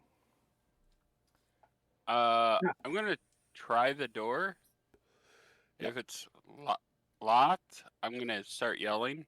Nope. If it's not, I'm opens. gonna open it. Okay. It opens, revealing a a really nice bathroom. There are decorative porcelain tiles running from floor to ceiling. The room smells clean, like freshly squeezed lemons and pine. There's a feeling of relaxation that settles over you as you enter the room. You can see squatting on the floor behind the toilet is the bugbear holding his churd cannon. He glances up over the top of the porcelain at you and goes, Is the mean lady gone? Yeah, she's gone. Oh, thank the dungeon. He stands up and walks out and goes, I thought she was going to steal my churd cannon. Yeah. Is there a way out that way? No. I mean, eventually you would make your way back to the stairs.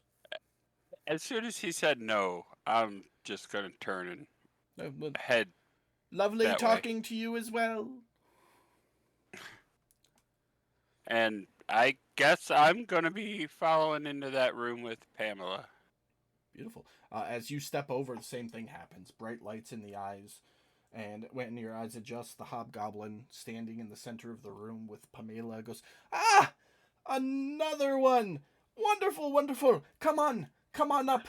Come participate! It's wonderful. Yeah, okay. I'm just gonna go. Dudrick and Tim, what are you two up to? Dropping the corpse. Okay.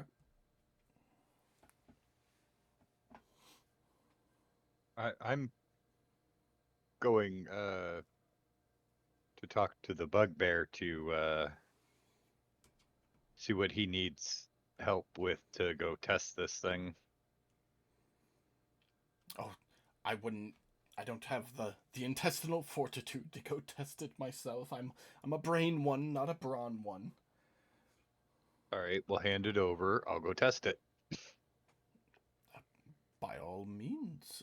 Greeble will accompany you. He will take notes, of course, not participate. For scientific purposes, you understand. No, fair enough. Wonderful, wonderful. Well, the two of you be on your way and report back quickly. And he comes over to his desk and does work. Greeble is the goblin standing right next to you. All right, let's go then. Hey, that's the wrong way. The trap's that way. And he points back through the bathroom. I'm going to get my friend Dudrick to come with us. All right, hurry it up. I will go along because Tim, again, he looks smart and I just need that sometimes. Okay.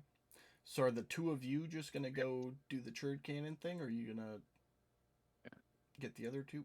How are you going about this? I'm going to yell for the other two. Hey, you want to come destroy the butt?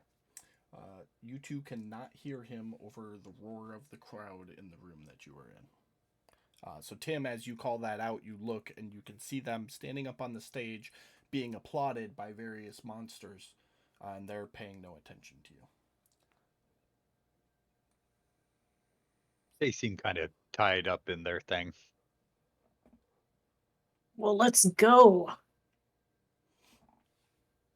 All right. All right. So the two of you, we're going to handle that, and then we'll come back to what the other two were up during that time. So the two of you will make your way all the way back to the butt room.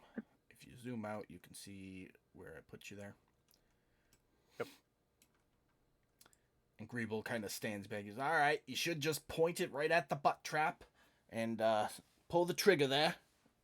And that should do everything. Katie, since you weren't here last week, I will describe this room to you, even though your character would be familiar with it. The room is filled with a pair of perfectly rounded mounds, cleft artfully straight down the middle and filling this room. It looks a lot like a butt. Something shiny glints near the ceiling about 4 feet above what can only be described as a huge butt. And the shiny thing was actually a placard that says, say goodbye to your butt. But you don't know that because you didn't go up there. Only Tim would. Okie dokie. So Tim, what do you want to do? I'm gonna point and pray. Alright, so you aim and pull the trigger. I need both of you to roll me... Oh, wait, hold on. Tim, I need you to roll me a straight d20 in the chat box.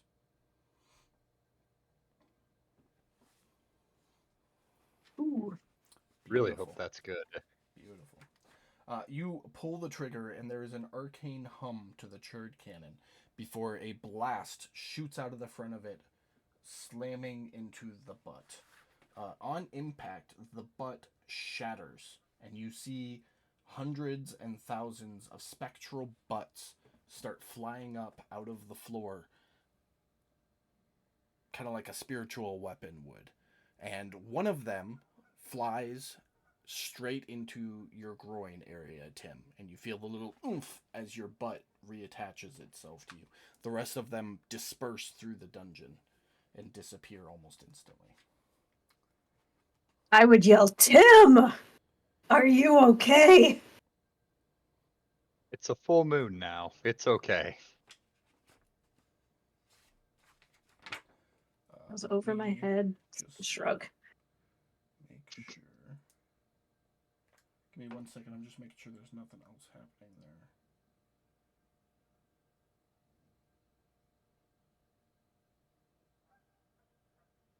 Nope, that's it. Greeble behind you. Wonderful! Wonderful! That is exactly what we had hoped for. Quick, we must report back. He'll be so excited. Tommy Two Butts will be so excited. Tommy's a freaking genius. And he turns to run back to the bugbear room.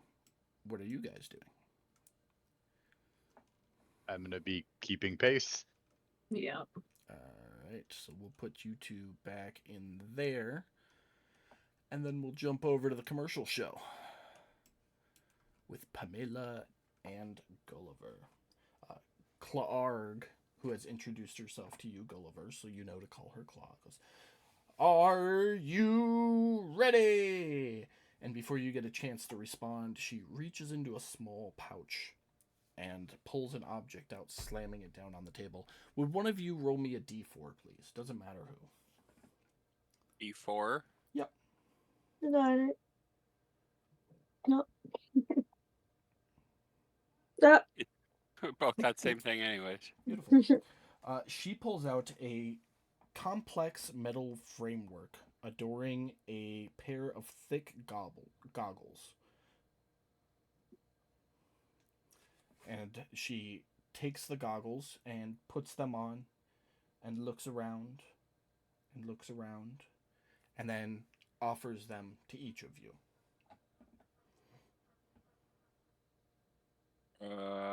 What's this for?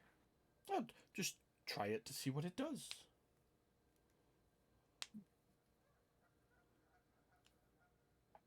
I mean, is she offering me the set that she was wearing? Yeah. Oh, then yeah, okay, whatever. Put them on. Let's see what happens. As you put them on, everybody's face looks as though their nose and mouth has switched.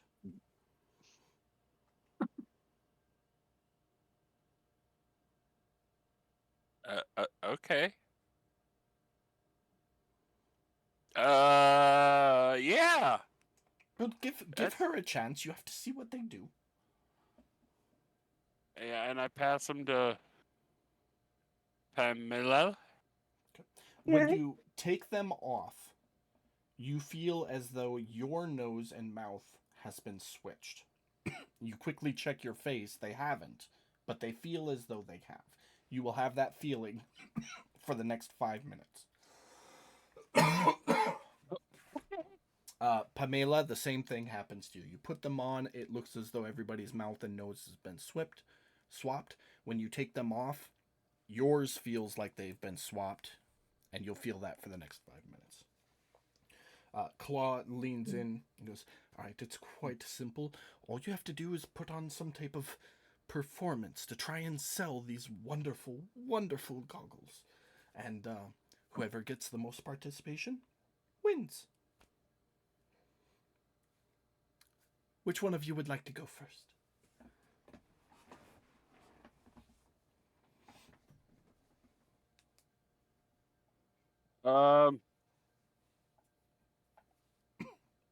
Ladies first.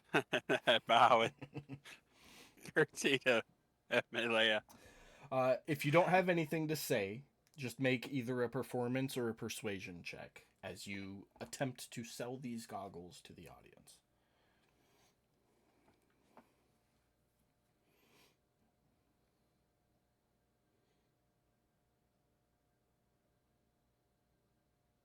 That's you, Pam. I don't know what to say, so I don't know what to do. But just make either He a said- performance or a persuasion check. You don't have to say anything if you don't want to. If you have something you want to say, by all means, go for it. But make No, make a I check don't. either way. Okay, I'll just whatever. So for the next 3 or 4 minutes, you put on this dazzling performance about these goggles and how boring it is that everybody's nose is above their mouth and how these goggles let you experience a difference in reality. And at the end of which there's a solemn silence before the crowd erupts into applause and they all start throwing coins up on the stage. Claw steps up. "That was wonderful, wonderful, quite wonderful. Your turn, sir. Let's see how you can fare."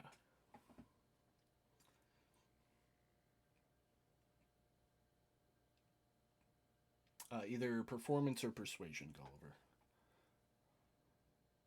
You're muted again. So I was playing a video. I didn't want you to hear it. Sorry. Performance or persuasion? They're both the same to me. So here we go. Yeah, nat one. You No. you're not one for the tomfoolery. Look, man, these would be great to like play a prank on somebody, but other than that, they're kind of useless. And you get one skeleton in the very back row who's like slack jawed and missing an arm, and he stands up and he's like clapping with the air, and he's like, "Yeah!" And everybody just kind of turns and stares at the skeleton and shakes their head. And Claw Keep steps track up. of him. We're bringing him into the group. Hell Claw steps up as, "I think we know who the salesperson is," and hands you a bag of 150 gold pieces, Pamela. Okay. "Well, thank you for being such wonderful participants. That's all we need from you tonight. Please enjoy the rest of your evening." Yeah, I make a beeline for the door. You following, Pam? Yeah. Beautiful. Right about that time is when the rest of you would get back to the workshop room, and Greeble is very anxiously filling in Tommy Two Butts about how his cannon worked and the churd cannon worked, and it was marvelous. And look, my butt's back. See it? It's wonderful. You still have two. That's weird, but it worked. I saw all the butts fly and go, and Tommy was. That's great. That's wonderful. My life's work. And now I don't know what to do, because that was a single-use item. And then he just kind of like sits on the floor and stares.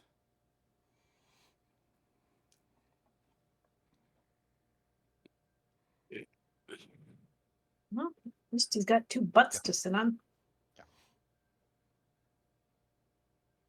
I'm gonna put my hand on his shoulder. Say, Tommy, you are a genius. You can't just waste your life doing nothing. Have you ever heard of the concept of sweetest made penis enlarger pumps and those being my bag baby? I'm Just- not even gonna make just him roll a something to think about. persuasion check. His eyes light up. He goes, "I found a new purpose. Greeble, Flap, to the drawing board." Flurp runs over here, and you can see all three of them hastily scratching on parchment. He goes, "Now this, and then this." It is very clear that they are fully involved in their work and do not want to be disturbed. I'm gonna walk through the door whistling happily. I'd walk with him, pat him on his, I guess, calf as he walks by. Good job. Beautiful. Gulliver and Pamela, right as you two exit the room, you hear Claw roar up again. "Ah, wonderful! 2 more for our next item. Come, you two. Come up on stage. It's wonderful. It's a great commercial show. You're going to be live in front of a studio audience. Come on, get up here, you two." What do you do? I go. Walk up I there. want to see how they're doing, so I'm gonna kind of like go backward. So you just turn around and watch, basically. Yeah. Go look at Pamela, and I don't want nothing to do with that shit again. As I kind of I rub just my want to see face. how they're doing. One of you roll me a d4. We'll kind of stream like this because you know how it's gonna go.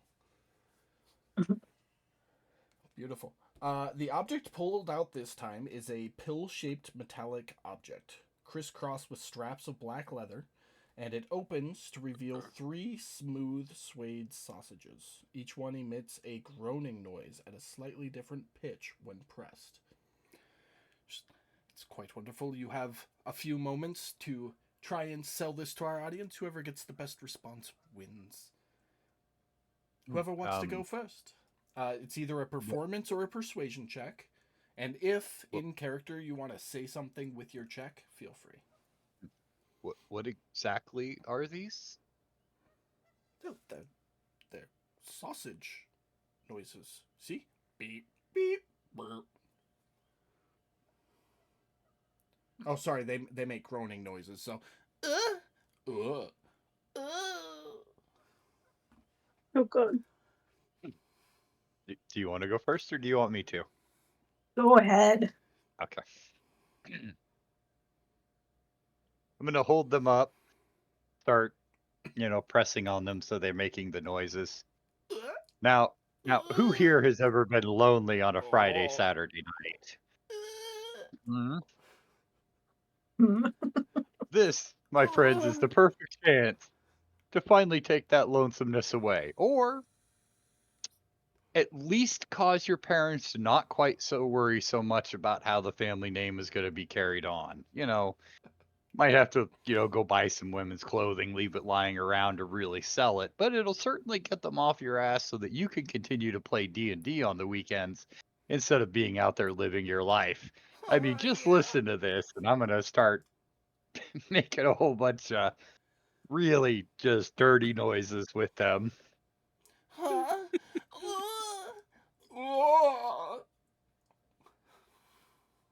See? You hear that? I'm not gonna make Now, groaning who noises for here? the next 20 minutes. Fine. Go ahead and make your check. What was it? Performance or yeah, Or it's the same persuasion. either way. He should get advantage on that. I'm just saying. He put some effort into We'll that. put a +2 on it just because he nutted up and said something. So a 17. You get a standing ovation. There's a few holdouts, but the majority of the crowd likes your presentation. And you step I am back. also applauding, Okay. by the way.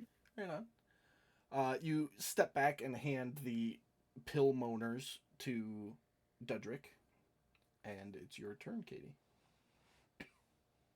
So what I do is I have nothing of my own, so I'm just going to try to copy him, but it doesn't go very well because I'm not very smart. Feel like you were too focused on sausages Yes. to remember the conversation. By the way, your rage has worn off. Okay. That same skeleton in the back row, slack jawed, stands up. Yeah! I just point at him. I'm like, yeah, you get Me it. too. Clark steps up and I think that was quite clear who the winner was. Here you go, sir, and hands you, Jeremy, a bag of 150 gold. Can I have the sausages too?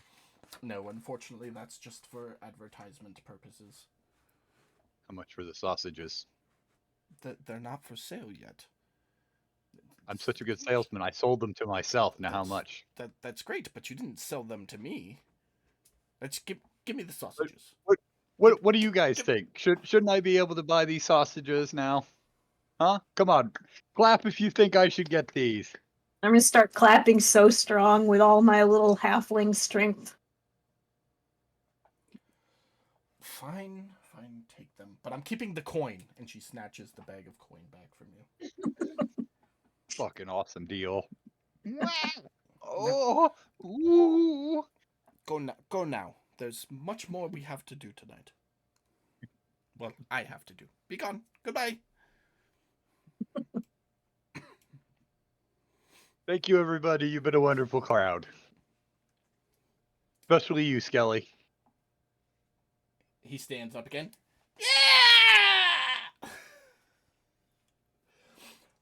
As you Love that enter dude. the next room, the only way to describe it is moist. The air is moist. The floors and walls and ceiling look moist. There's a couple barrels. And I lost where I was. A lot of moist. There's a couple barrels that have some mold growing on them. And that's it.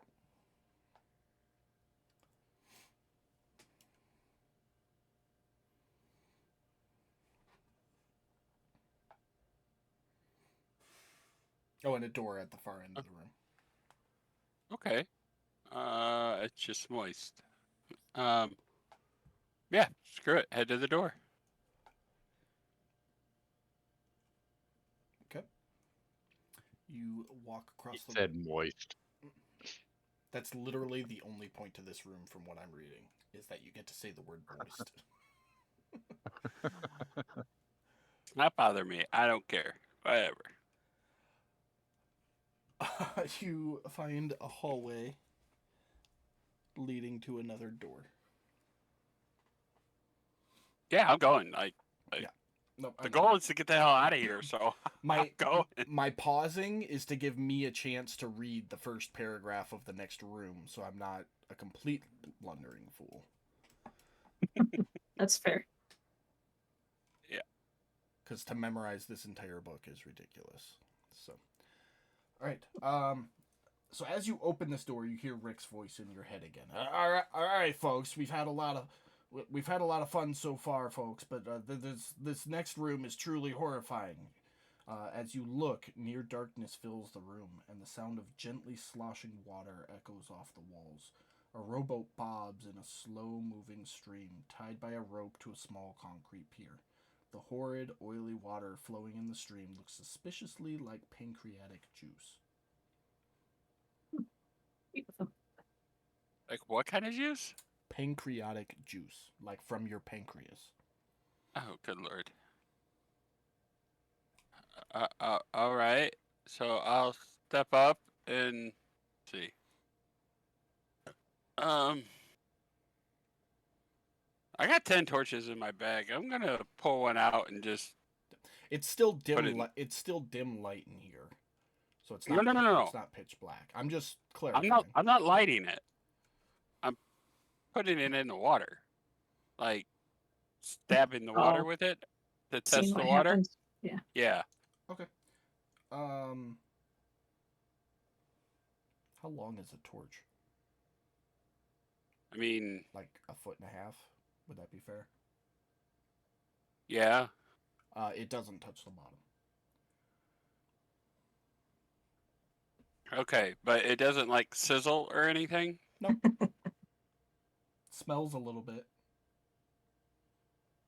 Okay, well, if it smells funny, I'm just gonna drop it in the water. Like, I'm not gonna be lighting that on fire if it smells funny. You drop it and it floats there.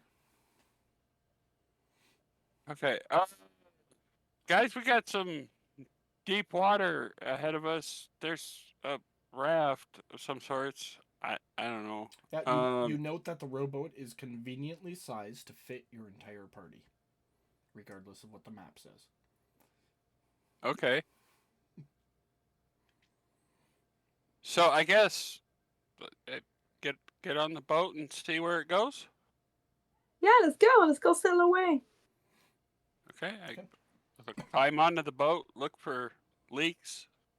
Make sure it ain't gonna like sink on us. Nope, it is sail worthy. So, we're just gonna use Gulliver's token for this part to kind of, because you're all in the boat, so you're all with Gulliver. As you get in the boat, it slowly starts sailing forward, very slowly.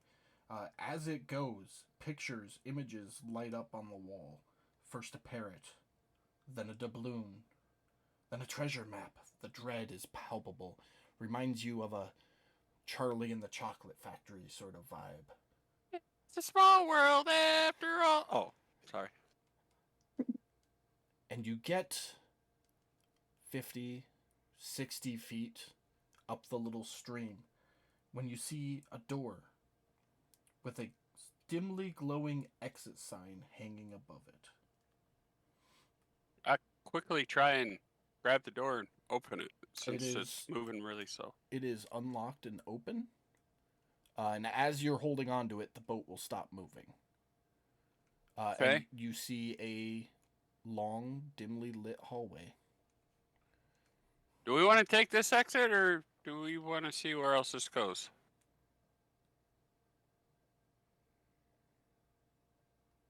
I have no opinion. I don't care. Also, I'm having a snack. Tim, I you're would the see bright what one here. else we have. Oh, okay. Okay. Well, then I guess I let go of the door and see if this boat's going to keep moving.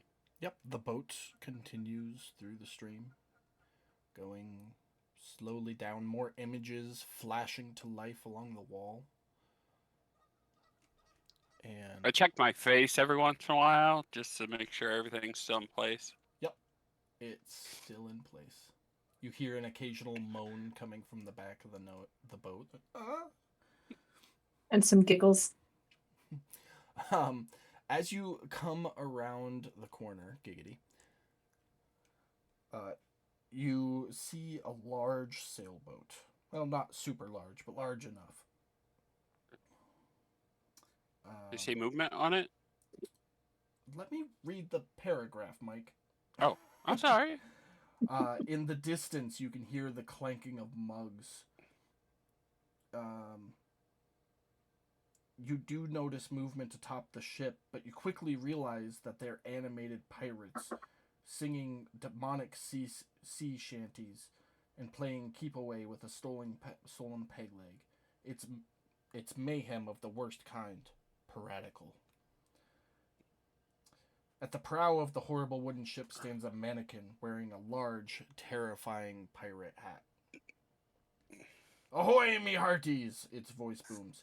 "Answer me riddle, or I'll scuttle ya."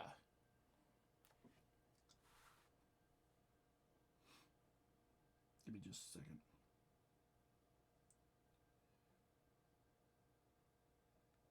Okay, any response to that? Does the boat stop? Your rowboat did stop about right there in comparison. Okay. What's the riddle? Arr! A landlubber has a barrel full of gold coins that weighs 500 pounds. Then he put something in the barrel, and ho! Now it weighs less than 500 pounds. What did he put in the barrel, ye dogs? I'm sorry, Captain Krusty. What was that? Sorry, I had my head away from the mic. A landlubber has a barrel full of gold coins that weighs 500 pounds. Then he put something in the barrel, and now it weighs less than 500 pounds. What did he put in the barrel?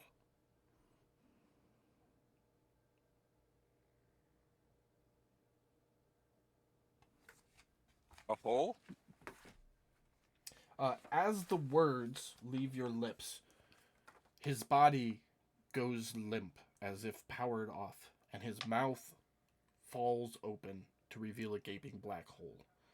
A little rolled piece of parchment sticks out of his mouth and then shoots and pegs you dead center in the chest. You quickly grab onto it.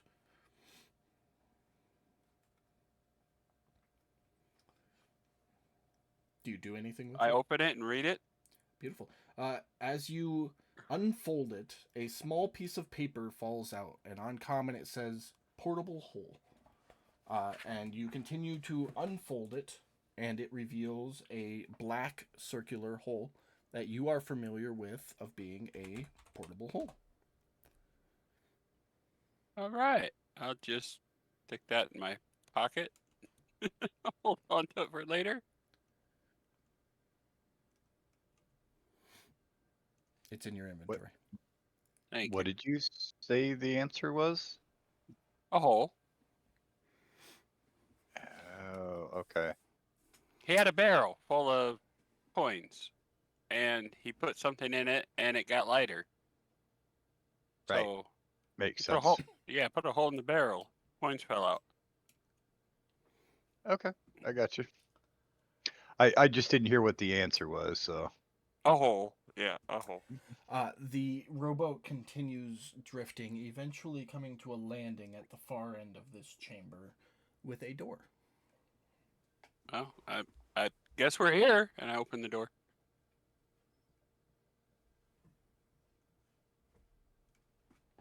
And step through the door. This room is totally, completely, and suspiciously empty. The only visible feature is the exit door on the other side. I'm gonna walk cautiously to the other door. I'm just going to put you right here for 1 second. I got to finish reading this room Sure. to know what's going to happen.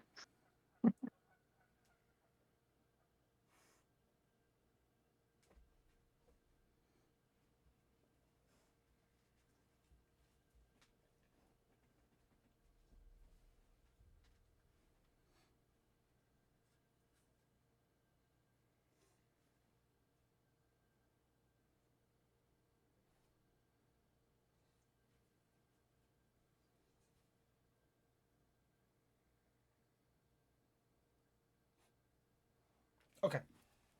Sorry. It was like 6 paragraphs, so I just had to skip That's it real okay. quick. All right, so you cautiously enter the room. If you want to make any type of check as you do so, feel free.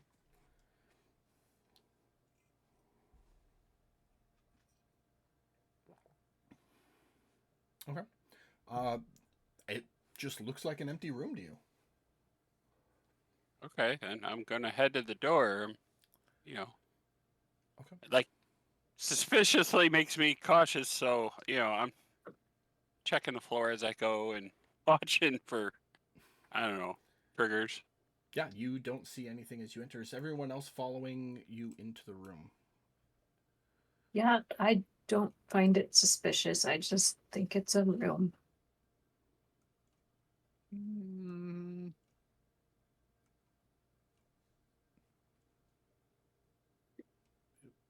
Were you going in, Jeremy, or do you want to stay out? no, everybody else went. Okay. So as you step in, the door slams shut behind you. As Of course. always happens. Yeah. Nothing the, new in here. The, Yeah, I just figure that's normal. over on this side of the room here, a dimension door opens up, and 4 individuals walk out of it before the dimension door closes. And as you look at these individuals, you note they're you. They are exact copies of you, except their clothing is slightly different. Like, if you're wearing a forest green robe, one of them has a grass green robe. Just slightly different.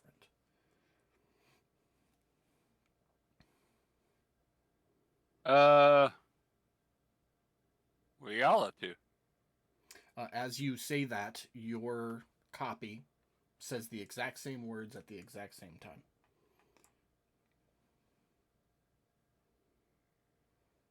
Yeah, this is a weird game. I'm gonna try to open the door. As you reach for the door, your clone also reaches for where there would be a door if there had been one. The door you are grabbing is locked.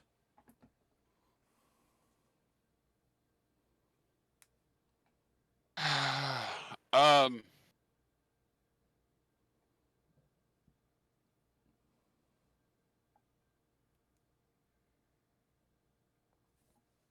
Okay. Look at the rest of the group and say, I think these guys have something to do with how we get out of here.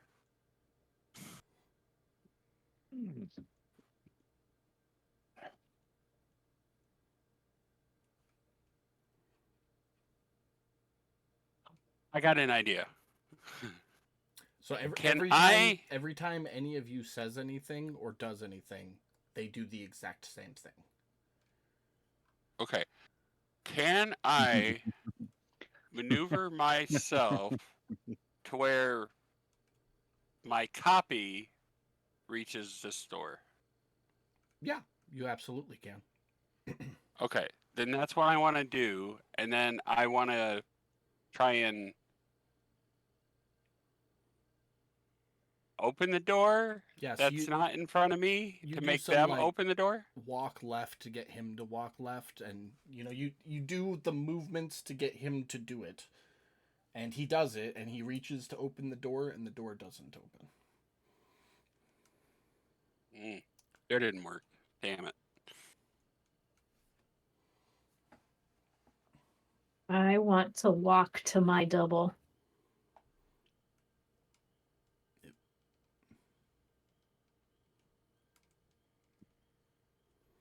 You find yourself face to face with a slightly different you. Is it a mirror image or is it, like left is left? Left is left. So when you raise your left hand, he raises his left hand. Okay. I want to reach out and touch him. He reaches out and touches you at the same time. I'll pat him on the shoulder. He pats you on the shoulder. I'm going to be continuing to be entertained by this until somebody does something else. So that's what I'm doing. As you're sitting there playing with yourself, giggity, a voice, Rick's voice, rings out across the chamber. There can be only one.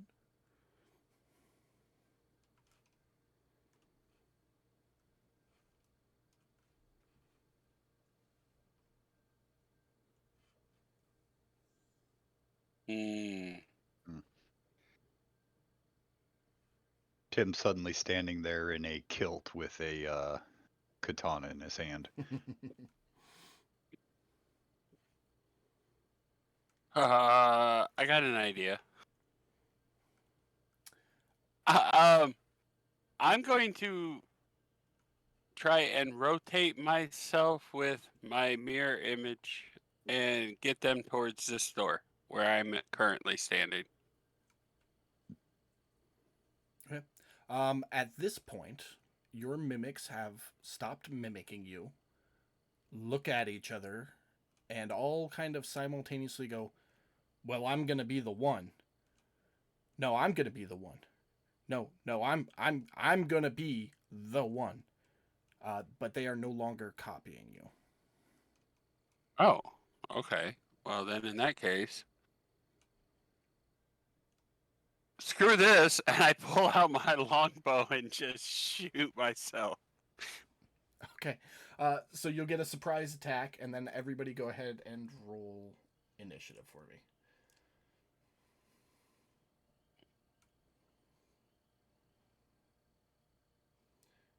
Let's make these guys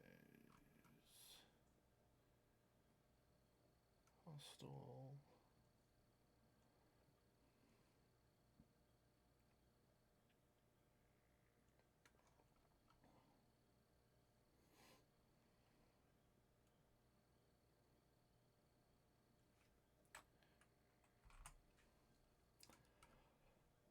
So that puts the me Pamela first.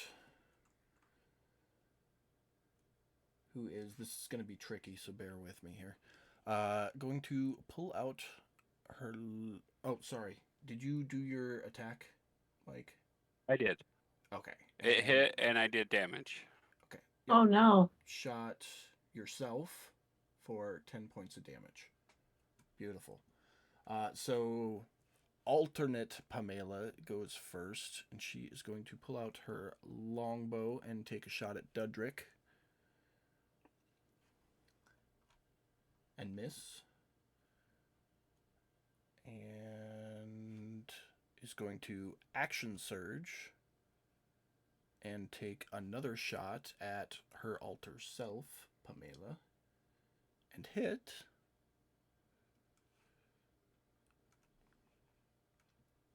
Ten points of damage. Alternate Dudrick is up, who is going to pull out the great axe and cleave himself, missing. And Pam, you're up.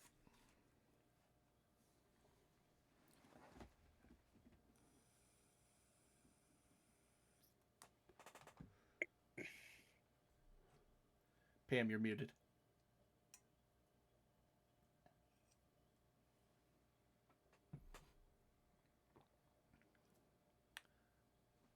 Pamela. Am I muted? You guys can hear me, right? Yeah, I can Yeah. hear I you. can hear you. She said be right back in chat a few minutes ago. Did she? Yeah, but that was the last thing we heard from her Oh. in the group chat, Facebook.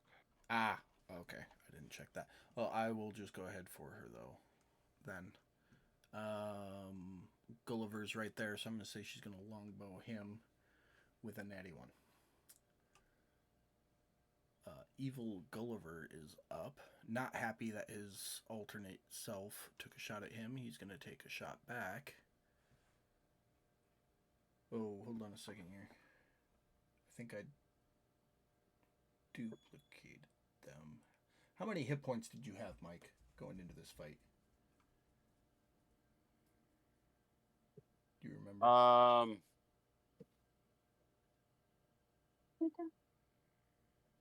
More than that. I don't remember, but I remember I was yellow.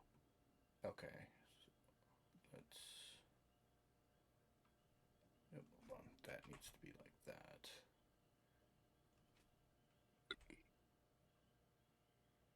Oh, this ain't gonna work. Hold on.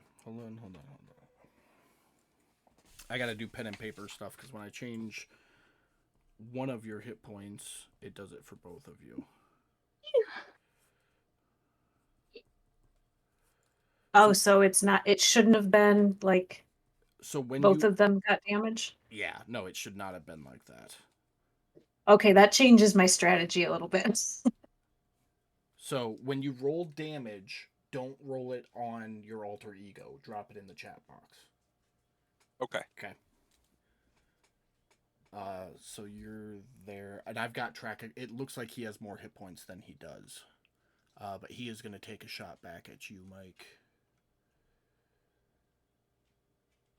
Which is going to hit. I think that alternate Pamela should get hit points back too then, because when she shot herself.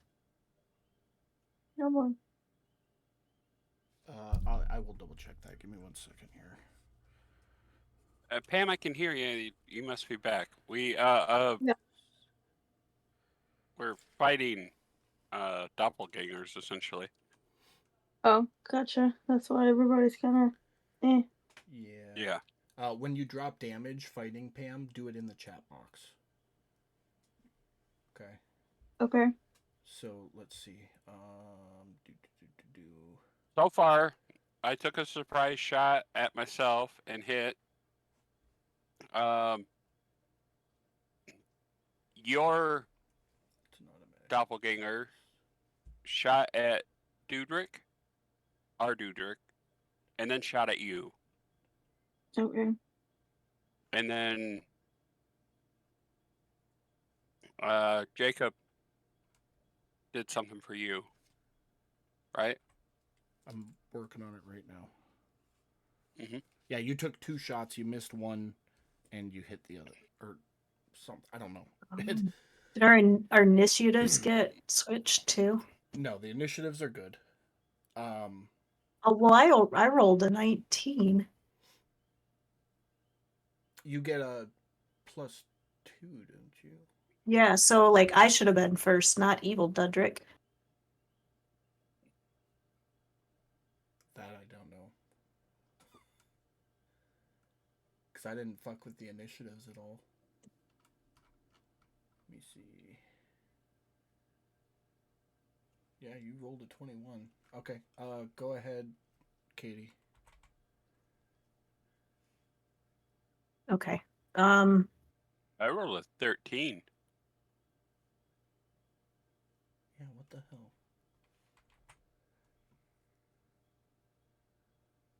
The evil Dudrick got mine.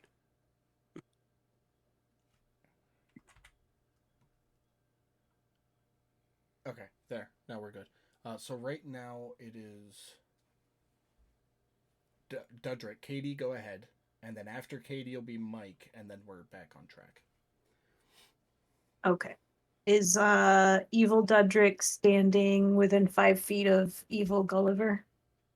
Or wait, that's evil Tim. Never mind. So I'll hit. Evil Tim, yes. Okay.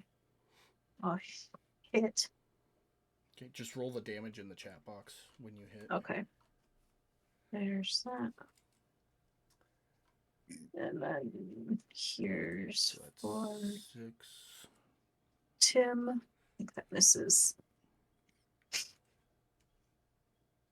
That does miss.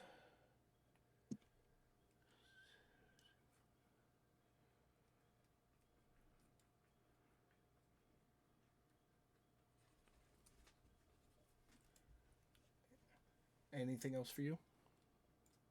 Nope. All right, Mike, go ahead. Okay. I am going to take another shot at evil Gulliver. Okay. That'll hit. Okay. He 7 points damage. disappears in a poof of mist. All right. 1 down, 3 to go. Anything else for you? Nope. All right, Tim.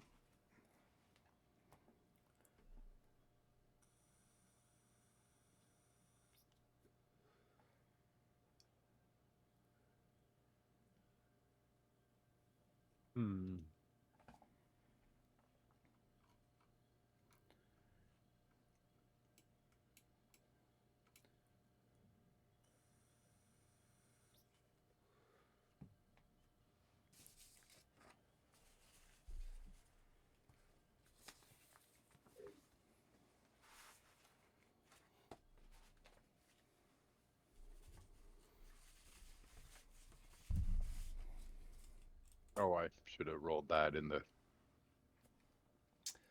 Yeah, a little bit. That's all right. I remember Sorry. how many you had. Evil Tim dies. You've still got 2 hit points.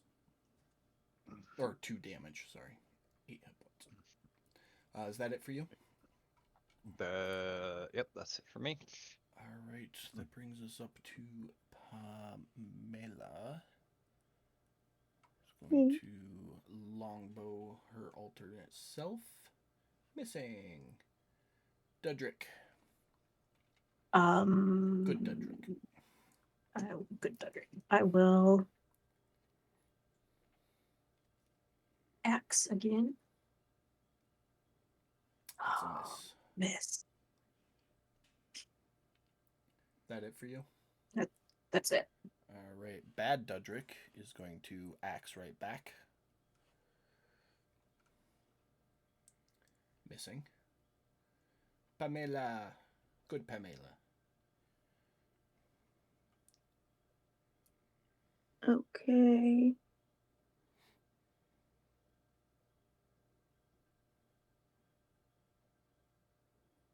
Hold on. You said to drop it on the chat? So roll to hit on the actual token, but when you drop damage, if you hit, do that in the chat box. Okay.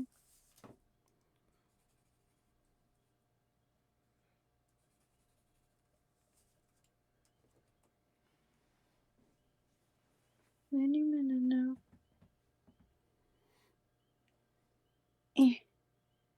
The target? Yep. I'm frozen. Okay. Let's do one bow. So you only got to click it once now, remember? But that'll be a crit. Yeah. So roll your damage in the chat box and then roll an additional d8.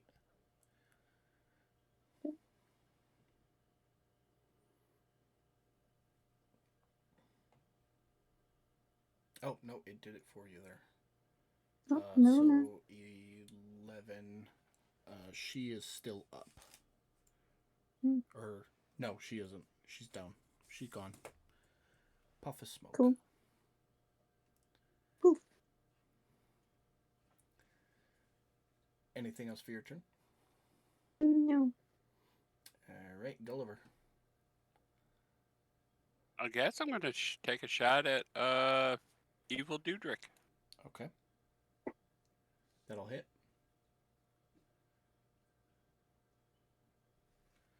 5. He is still up. All right. He's getting close. He is, yeah, I'm not. He I'm is not looking doing anything really else. rough. All right, that'll bring us to Tim. All right. So is Evil Dudrick the only one left? Yep. Okay, well, I'm gonna walk around to the other side.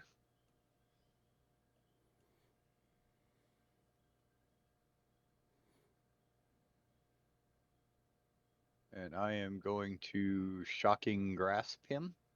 All right. Was That'll almost 20. Roll it in the chat box, please.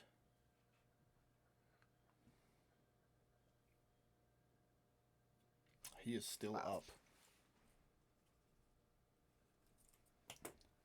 But he doesn't have any reactions anymore. No, he does not. That will bring us to Dudrick. Good Dudrick. All right. I'm going to put Reckless on and attack. That'll hit. And that is enough to cleave down your alter self. Thanks for leaving him for me, Tim. They all disappear in a puff of smoke, and as is the Highlander way, as your alter selves have been destroyed, you feel yourself invigorated with power and energy. You all reap the benefits of a long rest, as well as leveling up to level 3. Hey! So with 4 minutes left, we'll take the last 4 minutes to let you level up for the continuation and finalization of this wonderful Rick and Morty dungeon, which we'll get to, I don't know when, because everybody's Oh no, we don't have game next week unless somebody else wants to run a one shot because I have to go pick Pam up from the airport. So you can be mad at her. Don't be mad at me. But It's like, yeah, maybe Mike or Brad will run one shot. Don't know, up to them. Otherwise, we'll have next week off, and then the week after that, everybody's back. So we'll be back on Waters of the Deep, unless you guys want to finish this up that following week, because you're at about the 80% mark right now. So, but for everybody who came to watch the stream, thank you. Super appreciate it. Make sure you tune back in 2 weeks from now for our next episode live stream, and we'll see you then. Bye, everybody. Bye.